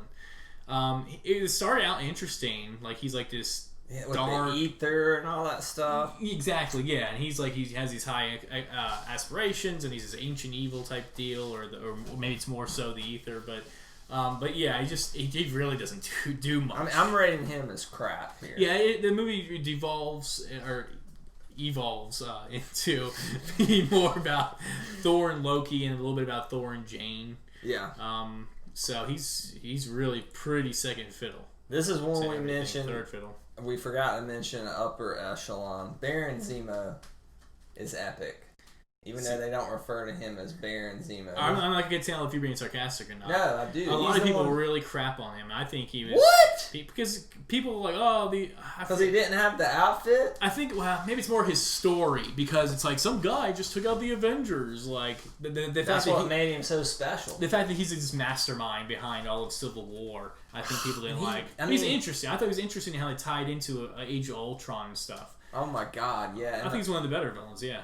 Of all the villain monologues, which is a staple or cliche of comic book villains, I think he has one of the best of all time when he's out there and he tells his story to Black Panther. And Black Panther's like, you've let vengeance consume you. Oh, we're on the cliffs. Yeah, God, that's so good. I watched that movie like 2 months ago, and I'm like, man, I forgot how good this was. I love Baron Zemo. I thought it was good. I thought you were going to crap on him. No. I think he's probably looking at this list, he's probably my third favorite actor, Loki and Winter Soldier. Okay. He wasn't too interesting. Like the movie was more about... He wasn't too interesting. I just said he was interesting. He was interesting. The movie was more about the Avengers fighting one another, and it's almost like they needed a reason to make Civil War because they couldn't do the obvious comic book reason behind it. Fan 4 is such a big part of that, and it's yeah, just, and it wasn't that, logistically possible. Right. So I think like he could have been more at the forefront. Like he's definitely like when you talk about Civil War, it's like played by Daniel Bruhl. It's like he's the mastermind behind it all, but it's like you don't really get to know him too much until near the end. Like, I did all of this, and this is why. You know what I mean? He's just more of the shadowy figure. It's like, what is this guy doing for most of the film? So I wish there was more to him. I wish there was more to him. I mean, one man can make an empire fall, and he almost did. A house divided cannot stand. Exactly. Lincoln's first inaugural address. I think he's a cool villain, though. I like him. So I loved him. You liked him. I say epic. Sounds like you're more great there. Sure. Zola. Arnim Zola, who shows up as a series of TVs in Winter Soldier. Yeah, he was in the first Captain America, and then he's in Winter Soldier. Talk about an epic monologue, at least, when he makes that reveal. Again, are you being sarcastic, or... No, I thought... Okay, I like him, too. No, I'm not being sarcastic. Like, when they're in that bunker, and he reveals... the whole Hydra thing. Yeah, exactly. I mean, it's like, that's jaw-dropping. I think that's one of the cool things about him is how he kind of lasted, because he's in the first one, and the first Captain America, and he's just like the scientist guy, and it's like, one of the problems with Captain America being so tied to World War II is his storyline. It's hard to shift. So all these people he's fighting in World War II, how are all these people alive, in present day as it gets farther and farther away? And especially he's kind of one of the more comic booky characters. And when the time Captain America, the first one, came out, they were trying to do somewhat realistic, grounded type stuff. So I was always wondering how they do it. I think they did it really well in Winter Soldier. Let's say in Phase 4 that Bucky picks up the shield, Chris Evans walks away, like kind of like what they did in the comic books. I can definitely see... maybe more Zola down the line, but hopefully they go... Is he, I guess he could still be around. Yeah. Zemo I'd like to see as well. Mentioned the previous film. Maybe they go full Zemo, but never we'll go see. full Zemo. You don't have to go full Zemo. and the people were apparently mad he wasn't wearing a purple mask, but... I would like something. Oh, yeah, because the bad guy can't just be a man. We sound like opposites. This seems like an argument you would usually make. Yeah.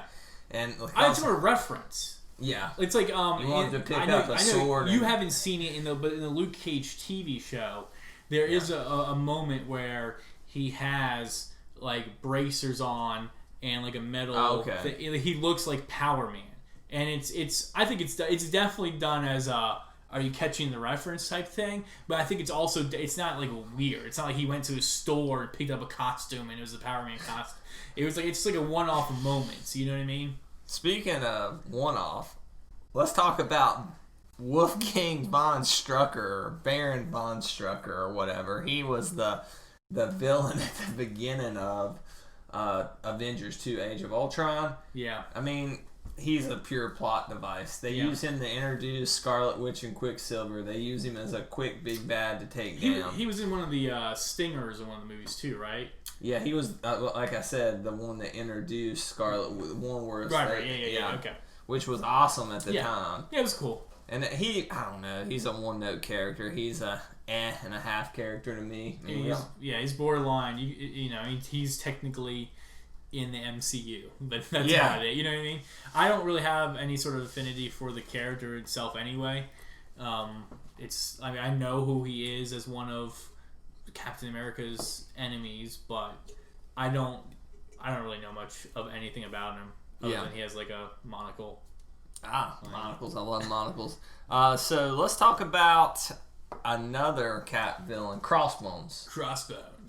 Frank Gorilla or whatever. I don't know if that's the guy who plays him or that was who Crossbones' alter ego was. So I don't know what that says about the character. He's introduced in Winter Soldier. He goes full Crossbones. Never go full Crossbones. Full Crossbones at the beginning. I mean, he's used as a plot device to set up kind of people turning on these superheroes with the whole Scarlet Witch dynamic. I mean... yeah, he's a muscle character. He's a good character. I like how they went with the suit and all that. Like Baron Zemo, yeah, I like that he's in one and it kind of leads to his appearance in another film. So But it almost felt like Scarecrow in The Dark Knight. Yeah. You know what I mean? Where it's like, remember this guy from the last film? He was in all three of those movies. Yeah, sure. Murphy. That's true. So I like him, and I wouldn't mind. Did he die in Civil War? Yeah. He did? Okay, dang. I wouldn't mind seeing him again, but oh well. So, rest in peace, Crossbones. How about Abomination? I think he was an abomination. I think this maybe. Oh, I forgot about that. What's his name? What's the actor's name? But he was a decent actor. But yeah, he's in a lot of Tarantino films. He was in Lie to Me. Tim or Tom? Oh, I gotta look it up. You can keep talking. Okay, so Abomination. Tim Curry, is that his name? I think that's his name. Okay. Abomination is kind of just a brute force strength character that is introduced for the sake of giving the Hulk someone to fight. As far as that's concerned, it's a decent fight. Could have been a lot better. The Hulk just feels disjointed here from all the other Marvel movies because you have the whole guy from Fight Club. My mind's blanking Andrew right now. What's Edward Norton. Yeah, Edward Norton, who was replaced by Ruffalo later on, and then the Abomination's not a great villain. Tim Roth, not Tim Curry. I don't know. I thought he was a crap villain. What'd you think of Abomination? You remember him? Yeah, absolutely. It's an interesting idea. But I mean, Thunderbolt Ross is a better villain than he is. Yeah, I don't know. I mean, he's interesting because maybe he's not that interesting. Yeah, he's interesting because I think the character Abomination is interesting because it's like this better Hulk almost is the idea behind it. They need to go Red Hulk with Thunderbolt Ross. Maybe eventually. Cool. Yeah, but the Hulk franchise in general is just, like you said, so disjointed because they changed main actors. Universal owns the solo rights still, but he can appear in other movies, right? Team movies, which is why they're putting him in Thor Ragnarok. Well, I think he works better that way anyway. It's not like Incredible Hulk was like the best of these films anyway. Oh yeah. But I think with Thunderbolt recently came back, but there's really been almost no tie-ins to Betty Ross. She's not been in any of them, right? Liv Tyler. Yeah. So there's like I'm glad they brought Thunderbolt back. At least that acknowledged that movie existed. Well, there was that MCU. Exactly. And there's that stinger where Tony Stark's talking to him at the end of that film. Yeah. You know what I mean? So I don't know. He's just kind of forgettable to me. Alexander Pierce, Robert Redford, and Captain America: Winter Soldier. Kind of reminds me of what they did bringing Kurt Russell, this established character, in to play Ego. Actor, yes, sorry, excuse me. I think Robert Redford is a great and a half villain because it kind of comes out of nowhere. You can kind of read the tea leaves and see the writing on the wall, but it is kind of a twist when he reveals his diabolical scheme. Yeah. So, I don't know. I thought that was a great villain. I think he's mediocre for me. I mean, he's cool, like you said, and I think Hydra in general is a cooler villain in that movie. Well, you got Winter Soldier too. He's basically the trigger man from Winter Soldier. Yeah. So, I think he's great. Andrew disagrees. He's not bad. It's good. I mean, Robert Redford does a great job as the guy. So I think he's interesting. But Yellow Jacket, Darren Cross, and Ant-Man.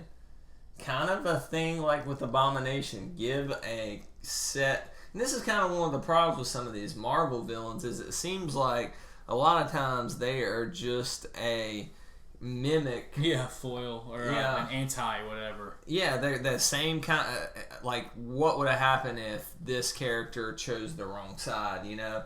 And with these powers, it seems like they have the same powers. You have that with Whiplash. You have that with Abomination. Better. Yeah, you have Ironmonger. Ironmonger. You have that with exactly. You have that with Yellow Jacket here. I mean, I thought he was a generic villain. The suit looked cool. I really love the suit. Yeah. And I just kind of thought it was weird they chose Yellow Jacket because I always associate that with Hank Pym. Yeah. Who later became Yellow Jacket. So I thought he was a good villain, not a great villain. Yeah. And you mentioned Ironmonger. Yeah. Jeff Bridges. I think he was better as Obadiah Stane. Zebediah's the son. Obadiah Stane than he was Ironmonger. That didn't work for me. Well, still, you little prick. Well, he's a villain before he puts the suit on. Yeah. And, he's so imposing. I think he did. I think he's a I don't know. He's one of my favorite villains from the all MCU, honestly, just because he's like Tony Stark's father's friend. He's a little bit he's more interesting than your average Marvel villain, I feel like, and I think he's one of the reasons Iron Man's still one of my favorite of all these films. I think that movie falls apart in the third act a little bit. Yeah. I think it's not as strong as everybody thinks it is. I love that movie because it started everything. It's probably one of the best superhero origin films. Yeah. But yeah, it is kind of that father-son dynamic, and when Tony gets that epiphany of what's going on, makes him, memorable. Justin Hammer, also an Iron Man villain. I really liked him. Played by Sam Rockwell, who is that was Tony Stark, kind of screw up Tony Stark. This is what happened if Tony Stark doesn't have that redemption. He turns into Justin Hammer. I always hoped that would be a character that would show back up at some point down the line, the way some of these other characters like Thunderbolt Ross have. So he's a minor character. He's not minor. I mean, he's pretty prevalent in that film. He's not the main big bad of Iron Man 2. No. And of course is Whiplash. You remember Sam Rockwell in that film? Yeah. The performance is very memorable from that character. Yes, it is. Yeah. It's one of the more memorable performances of any of the MCU villains. Yeah. And he kind of turns heel like midway through, and you can tell he is not full villain. He doesn't really embrace some dark, twisted side. He's more of a selfish villain. He's not a bad guy for a bad guy's sake like a lot of these other villains. He has his own things he wants to do that aren't necessarily the nicest things. I remember when Terrence Howard comes and he shows him all the weapons, and he has that sucker, and he's like, this weapon right here will do such and such, and that was a cool scene when he. Is he in the first one? This is the Justin Hammer's in the second one, so not Terrence Howard, not Cheeto, where okay. he's like, this is the cricket, this will level a block, and I like that. I like him. So Whiplash, Mickey Rourke. This villain is set up maybe better than any other MCU villain, but God, he fizzles out in that third act. If Justin Hammer is what Tony Stark could have been, Whiplash is what Iron Man could have been. Yes. Whiplash had the potential to probably be one of my favorite villains of all time in these films, but it became this Avengers setup film, and he just became this. It started out cool, like he's blaming Tony Stark's father for killing his father, or discrediting his father, or whatever, which is kind of even worse. And he started out really cool. It was like he just hates Tony Stark. The first half of Iron Man 2 may be the best of any of the MCU stuff, but God, it fizzles out at the end really hard. But the opening credits scene where he's trying to build the arc reactor tech, and you see all the clips from Tony, from Rolling Stone, and from Wired, and from all these newspapers, and that ominous music's playing. I think that's one of the best opening credits scene of any superhero movie. Yeah.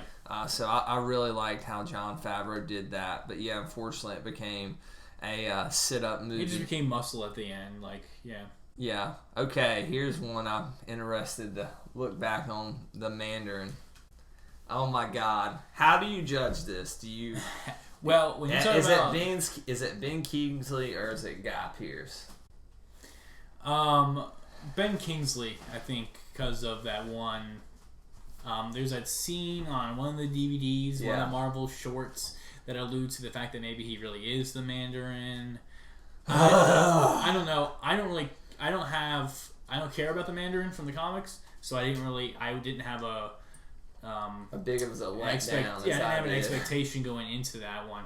When we were talking about Justin Hammer and the performance, the memorable performance there, I think this is also another memorable performance. That first for better hour, or for worse. God, he terrorizes Tony Stark. Yeah. And you're like, this is like his version of Heath Ledger Joker here. Like, he is pushing him to the limit. Of course, they pull the rug out from under you, and you find out he's actor Trevor Slaterly or whatever, and then you have the whole Guy Pearce thing where he rips his shirt off and he has the tattoos. I am the Mandarin. I'm like, I don't know. I hated that. I think the first hour Mandarin epic, the last ending Mandarin crap. That's just my opinion. I liked him, even though he stopped being a villain and just started being a guy. Yeah, but what about Guy Pearce? Do you like him there? Or is he just? He seems somewhat generic. He's just generic. He has a seedy thing going on that I enjoy. And it looks like he's about to kill Pepper there for a little while. Yeah. That gives her a big opportunity to step up. So yeah.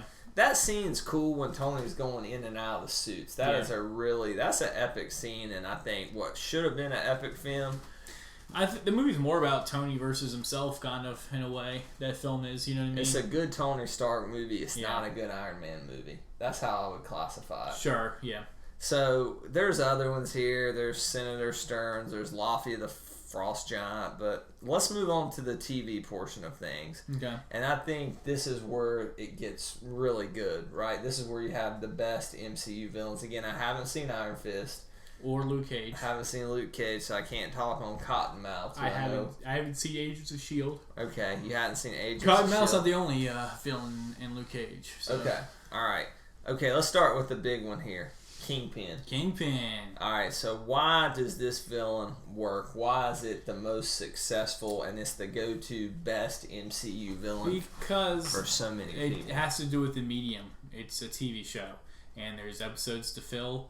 And some of those episodes get to be about Kingpin, basically, and get to, he has more time to do Kingpin things.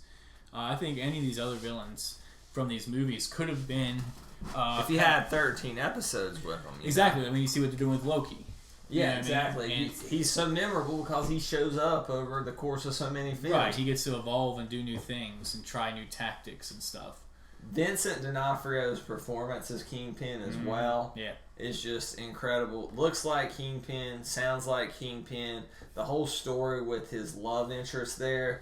I mean, it really gives you how they show Kingpin, Wilson Fisk, like that backstory where they show him as a child and his abusive environment and the first time he killed and all these things versus him as Kingpin. Yeah. And how they tie those two things together. And even a lot of people don't like that final fight in the streets between him and Matt Murdock, Daredevil. I love that fight. I think it's raw, street level, which is what Daredevil's supposed to be. I don't really know what people were expecting. Yeah. It matched the tone of the rest of the show. Now, second season of Daredevil, I don't know. It wasn't as good as the first season to me. Elektra was kind of the bad guy there, the villain there. I guess the Hand in general. The Hand in general, or was it the Hand or the Yakuza? I don't know. I get these like the Hand's the big bad. Okay, all right. Yakuza's they're just you're talking about like the Japanese mafia. Yeah, except for the Hand. Okay, they're the one. They kind of like to have the whole mystical stuff going on. It's hard to judge that in a conversation like this because you're talking about a group. It's like trying to judge the Foot Clan or something like that as a villain in a way. Sure, but I will. I want them to be a little more defined. Is my problem with the Hand. Yeah, they show up and I know you haven't watched all of them. They show up in others of these too, and they're very big in one of them. Yeah, I just wish they were a little more defined. They're just kind of like they can do so much. The Hand is like so powerful, and you've read a ton of them in the comics too, so you have that perspective. And I've read a lot of them too. They're almost too big of an organization to the point where it's like, oh, they're everywhere and can do anything, and it's like Roxxon Corporation. Yeah, how does Hydra and the Hand kind of coexist in this world together and stuff? Maybe they coexist together. Maybe that's something we'll get later down the line. Oh my God! Yeah, when they turn Chris Evans into a Nazi like they have in the comics, the Secret Empire movie for Phase 4. We'll just have to wait for that. Okay, David Tennant, Kilgrave, Jessica Jones. Arguably the best. Yeah, it's probably my favorite villain of all of the MCU. That's what I was gonna kind of ask you as we begin to wrap up. Your favorite villain of all the MCU TV and film. So it is Kilgrave for you. Probably the performance is so good. Like Kingpin, there's time to kind of delve into him. And the cool thing about him is like he's such from very early on. He's such a bad guy. He's like, wow, like what an awful person this guy is. But then as the series goes on, it's like you learn about him. It's like, oh, like I actually started to kind of feel bad for him. But then there's parts where it's like, oh, wait a minute, can I even believe what his background is? And it's like, he's a very interesting character. And the performance is great, too. Exactly, yeah. All the stuff there where you get the deep dive with him when he and Jessica are staying at the house. Yeah. I mean, that is when his character really comes into his own. And out of all the stuff from the MCU TV shows, I really remember that house stuff with Kilgrave and Jessica, and just how when he's locked in that when he's locked in the one room or whatever, and when he uses his power for good too at that point when Jessica gets him to do that. I mean, you really get that feeling in some screwed up sick way. He really does care for Jessica. He is in love with her. I think you could argue that. Maybe he thinks so, or I mean, he's mentally disturbed, and that definitely comes across in Tennant's performance. One of the things about Kilgrave that kind of, I'm not sure I've felt this with many, if any other MCU villains, is like there's literally I'm worried about when the characters come into contact with Kilgrave, I'm worried about the characters. I'm avoid Kilgrave, don't go talk to him. Go, you know what I mean? That's kind of how you felt with Heath Ledger Joker. Anytime he came into contact with people, you're kind of this eerie feeling. And Kilgrave has that same thing over the course of 13 episodes or 10 episodes. I would have loved to have seen Kilgrave, and if you haven't seen Jessica Jones, I have. Right. Well, I was saying to people listening, this is. His probably his only time being in the MCU was this season. I would have loved to have seen. If you know anything about Agents of S.H.I.E.L.D., they resurrect people all the time. That's right. I would love to see him I want to see him in an Avengers movie. I want to see Kilgrave going up against you find out he's the mastermind behind. If it was him in Civil War. You know what I mean? Where he's turned some of the heroes against one another or something. There's interesting that would things. Have been something else. He could have been a big villain. I feel like he's almost too big for that show when you really think about it. Yeah. A villain with that type of power can make anybody do anything that they want. Yeah. I mean, is that not a villain worthy of Captain America dealing with? I mean, Jessica Jones, who's great. What if Winter Soldier was Kilgrave's bodyguard or something Oh my gosh. Yeah. They would have used Kilgrave to brainwash him and stuff instead of the book that says Homecoming, which was an obvious tease there to Spider-Man Homecoming. Remember the code words that activate Winter Soldier? Oh no. I totally didn't get that. I remember that's one of the words, but I totally didn't get the reference. What about the other guy in Jessica Jones, the super soldier type guy? I can't remember who that was. He's he was a cop or something, and he starts helping them, but he's also being kind of brain. They had that kind of a fight scene. Yeah, he's in the apartment. He's the Vietnam Captain America or something. I forget what the character's name is in the comics. I have no idea. He's a character in the comics. He's the guy with the American flag tattooed on his face or whatever. You know what I'm talking about? He's an anti-Captain America, and from what I understand, he's supposed to have some sort of super soldier serum. And it's funny because when in some of the earlier episodes, I'm this guy could have played Captain America. You know what I mean? Yeah. And of course, it turns out he kind of had. I think he's mixed in with S.H.I.E.L.D. somehow and stuff. I don't know. Speaking of S.H.I.E.L.D., I'm not even going to get into Agents of S.H.I.E.L.D. I haven't watched Grant Ward was way overused. That's all I'm going to say about that. That was an interesting turn, an interesting move by them, what they did with that character. Yeah. But God, they went to that one too many times. So we went through most of these villains. Yeah, I'll say you haven't seen it yet. Iron Fist's villains. There's some interesting stuff going on there. I don't want to give too much away. So I should watch Iron Fist. I think so. People hate on that show. Yeah, I liked it. I enjoyed it. It's almost like the MCU's version of Arrow. You know what? We made this list, and you say Kilgrave's your favorite villain. Mm-hmm. And I've been reflecting as we've done this podcast, and going with Hela. Well, maybe we'll have to see. I really think I know you're going to disagree, but I really think Daniel Brohl's Zemo is my favorite MCU villain. Really? Yeah. I just think he didn't have. But he was always kind of jockeying. I mean, I love Loki, but he just didn't have enough presence in Civil War for him to reach that level for me. But he's one of my more favorite villains, I think. So we went through this laundry list of villains. why are they? Is it just that there's so much that they all can't be memorable villains? Like, it's just is it that they're just plot devices? What is the overarching problem with MCU villains? the heroes are so good. You just want to see the heroes more. I mean, they're for the most part one-off villains, and so there's no reason. There's no. Marvel's such a machine. I don't feel like they take, with the exception of a few, they don't take the times to develop the villains enough. And you can't develop a villain over one movie. I don't want to hear you can't do that because it's been done throughout cinematic history. Sure, but some of them, like Red Skull, is just there to serve a purpose. He's using the MacGuffin cube to to try to what? What was he even trying to do? Like help the Nazis take over the world, or was he trying to take over the world himself? He was trying to help. Cosmic Cube.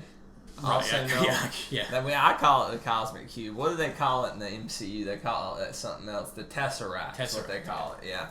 The MacGuffin. Right. Yeah, exactly. Which is an Infinity Stone, right? Yeah, it is one of the Infinity Stones, almost with the thing in Loki's staff. All right, so I'm glad you set that up. Mm-hmm. Thanos, they built toward Josh Brolin's Thanos since Avengers. He's been teased and teased and teased. Yeah. If he's not the best, the biggest, the most badass Marvel MCU villain, is it a letdown? He just needs to be badass, I guess. Is like I don't know, because Thanos is he's a cosmic being. He's like so out there. You've seen like he's supposed to be this all powerful guy, and he lives.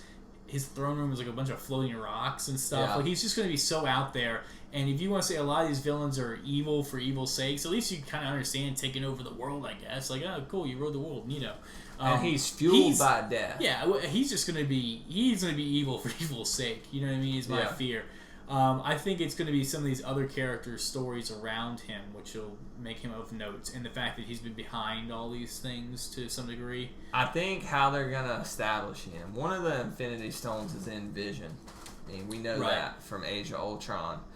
I think he's going to rip Vision's head clear off his body. That was the one that was in Loki's staff, right? I think so. Yep, it was. And I think that'll happen early on in Infinity War. Yeah. And that'll be how, Vision is basically seen almost as a Superman-level power set in these movies. Like, remember the scene in Civil War where he puts the line there and stops them from crossing? Everybody's like, oh. Yeah. So if Thanos goes and rips the guy's head off, I mean, holy crap, this establishes the type of power this Mad Titan has. Yeah, and I think people like him a lot, too. The characters are supposed to like Vision a lot. And I want to see, my jaw better drop with the actions of Thanos. If it doesn't, I'm going to feel let down. I feel like he's going to essentially destroy the Avengers by the end of the first of these two films, Avengers films coming up, and then the second one's going to be, it's going to be like almost like the Empire Strikes Back of Avengers films. Which now they're not calling that next movie, the one in 2019. It's not going to be Infinity War Part 2. It's untitled right now. Which, you know what I think the title is going to be? I think it's going to be... The End or something? No, New Avengers is what I think it'll be. I really think it will be that. And then I think besides Vision, another one of the main Avengers is going to die. I think one of the Avengers will die. Yeah, maybe. It needs to be one of the Avengers from the first Avengers film. Yeah. Something that we've been with since. Right. Yeah. They killed Paul Rudd. Like, who cares? Right. Exactly. Like, I care. Even Vision, like that says something about the power set. I don't know if it gives you that. It will give you an emotional gut punch, but not as much. I think people like him. I think the characters really like him. He's almost like the Groot of the Avengers. You know what I mean? What if he kills Baby Groot? Oh my God! He wouldn't. Nah, or teenage Groot. He'll be full-grown Groot by then. At the hell, apparently, speaking of Guardians 2, this takes place in Infinity 5 to 7 years after the events of Guardians of the Galaxy 2. So Guardians of the Galaxy 2. So has it happened before some of these other films we've already seen? Is it going to happen? I don't know. Yeah, I don't know. The timeline's kind of confused. I just know it takes place 5 to 7. I thought 5. Amos swore up and down it was 7 when we were doing that. When the first Guardians took place, it took place even. I don't know. They need to list. They need to. I hope after the Infinity, they kind of release some kind of definitive visual history. Well, especially if they're going to start, because Thor 2, they went and saw The Collector. But that was supposed to be before Guardians 1, right? Yeah, I believe so. So I don't know. We'll have to look into the timeline of the MCU. They'll have to look into it. This has been a in-depth discussion. This has been a fun podcast. If you want to see an official timeline of the MCU, donate $2 to the site. How many Infinity Gems are there? 5, right? I believe there's overall 5. or have been introduced. Overall. Yeah, I think there's 5. So donate $5 if you want to see that. But I think that's just going to wrap up our first discussion. Again, I hope we entertain you with this discussion as something new. The more we do these discussions as features, hopefully they'll get better. Do you have anything else to say about MCU Villains? Step it up. Yeah, step it up. I think if they want to make this next generation of Marvel movies post-Infinity War really work, they're going to have some more memorable villains. Yeah, you turn Chris Evans into Hydra agent. I don't know if we could take that on the screen after we already are taking that on the page. You think people are mad now because the comics did it? Oh, can you imagine the movies? Oh my golly! It's like people have been complaining about Walking Dead because of Negan. They would hate Chris Evans becoming a villain. They were like, "What's going on?" Okay, Andrew Stokes. That's going to wrap up episode 59 of the Confirmed Epic Podcast. Where can people find more of you? Well, if you want to read articles that I post, you could go to thepicreview.com, where I have an article listed the top 10 most anticipated video games of 2013. And now my top 10 most anticipated movies of summer 2017. Hopefully there'll be a lot more. In all seriousness, I encourage Andrew to, if it's a board game, if it's Pokemon, whatever you want to write about. I don't like those things. If you want to go and check out my summer list, that'd be cool. And if you have your own summer list or comments on that article, feel free to comment on that article, or you can get at me on Twitter at AkaAndrewStokes. And that's it. Goodbye. The end. As for me, you can find me on Twitter at the Real Brad Bell, DREEL Brad Bell. You can How many E's was that?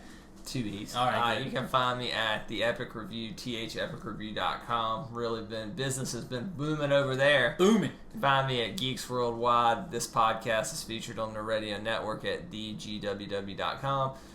Remember to rate, review us on iTunes, find us on YouTube, subscribe to us on there. As far as the Facebook page, I killed that just because, I don't know, it felt dated. There wasn't much interaction. I killed the Facebook page. I just posted on it, yesterday. Yeah, that's why I killed it. You actually posted on it. A lot of people looked at it. If you want to revive it, you can.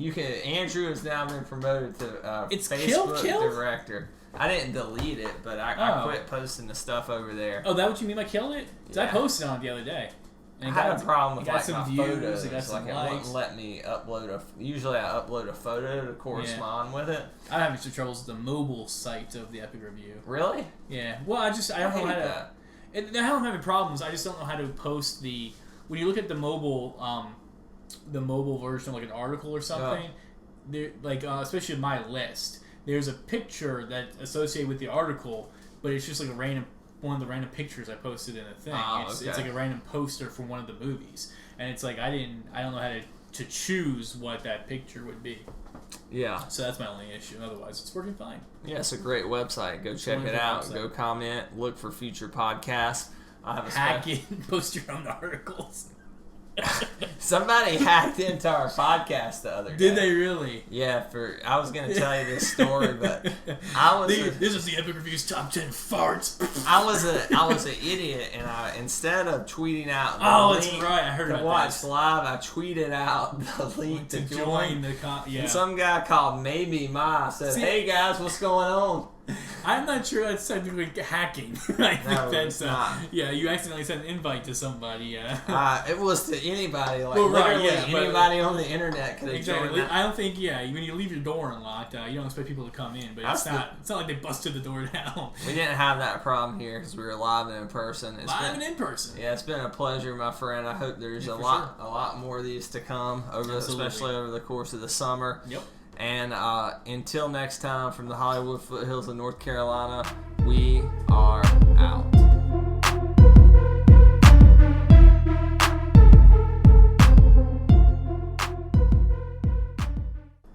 At a movie theater in Eugene, Oregon, a man pulled a gun during a film, but used it to harm no one but himself. A 24-year-old man shot himself in the head during a screening of the film The Watchmen. The suicide occurred around midnight on April 6, 2009. None of the about 10 other audience members were injured. So I guess that really happened. I guess you're right. It did happen. So on a more uplifting note, Andrew, I believe there's one more thing you wanted to say about Guardians of the Galaxy. Yeah, this is 2. Yeah, Volume 2. I was just one of the things I didn't realize going into the film, and one of the very impressive things about how the whole movie is all practical effects. There's no CGI in that movie at all. I don't know if you knew that. It was almost Nolan-esque.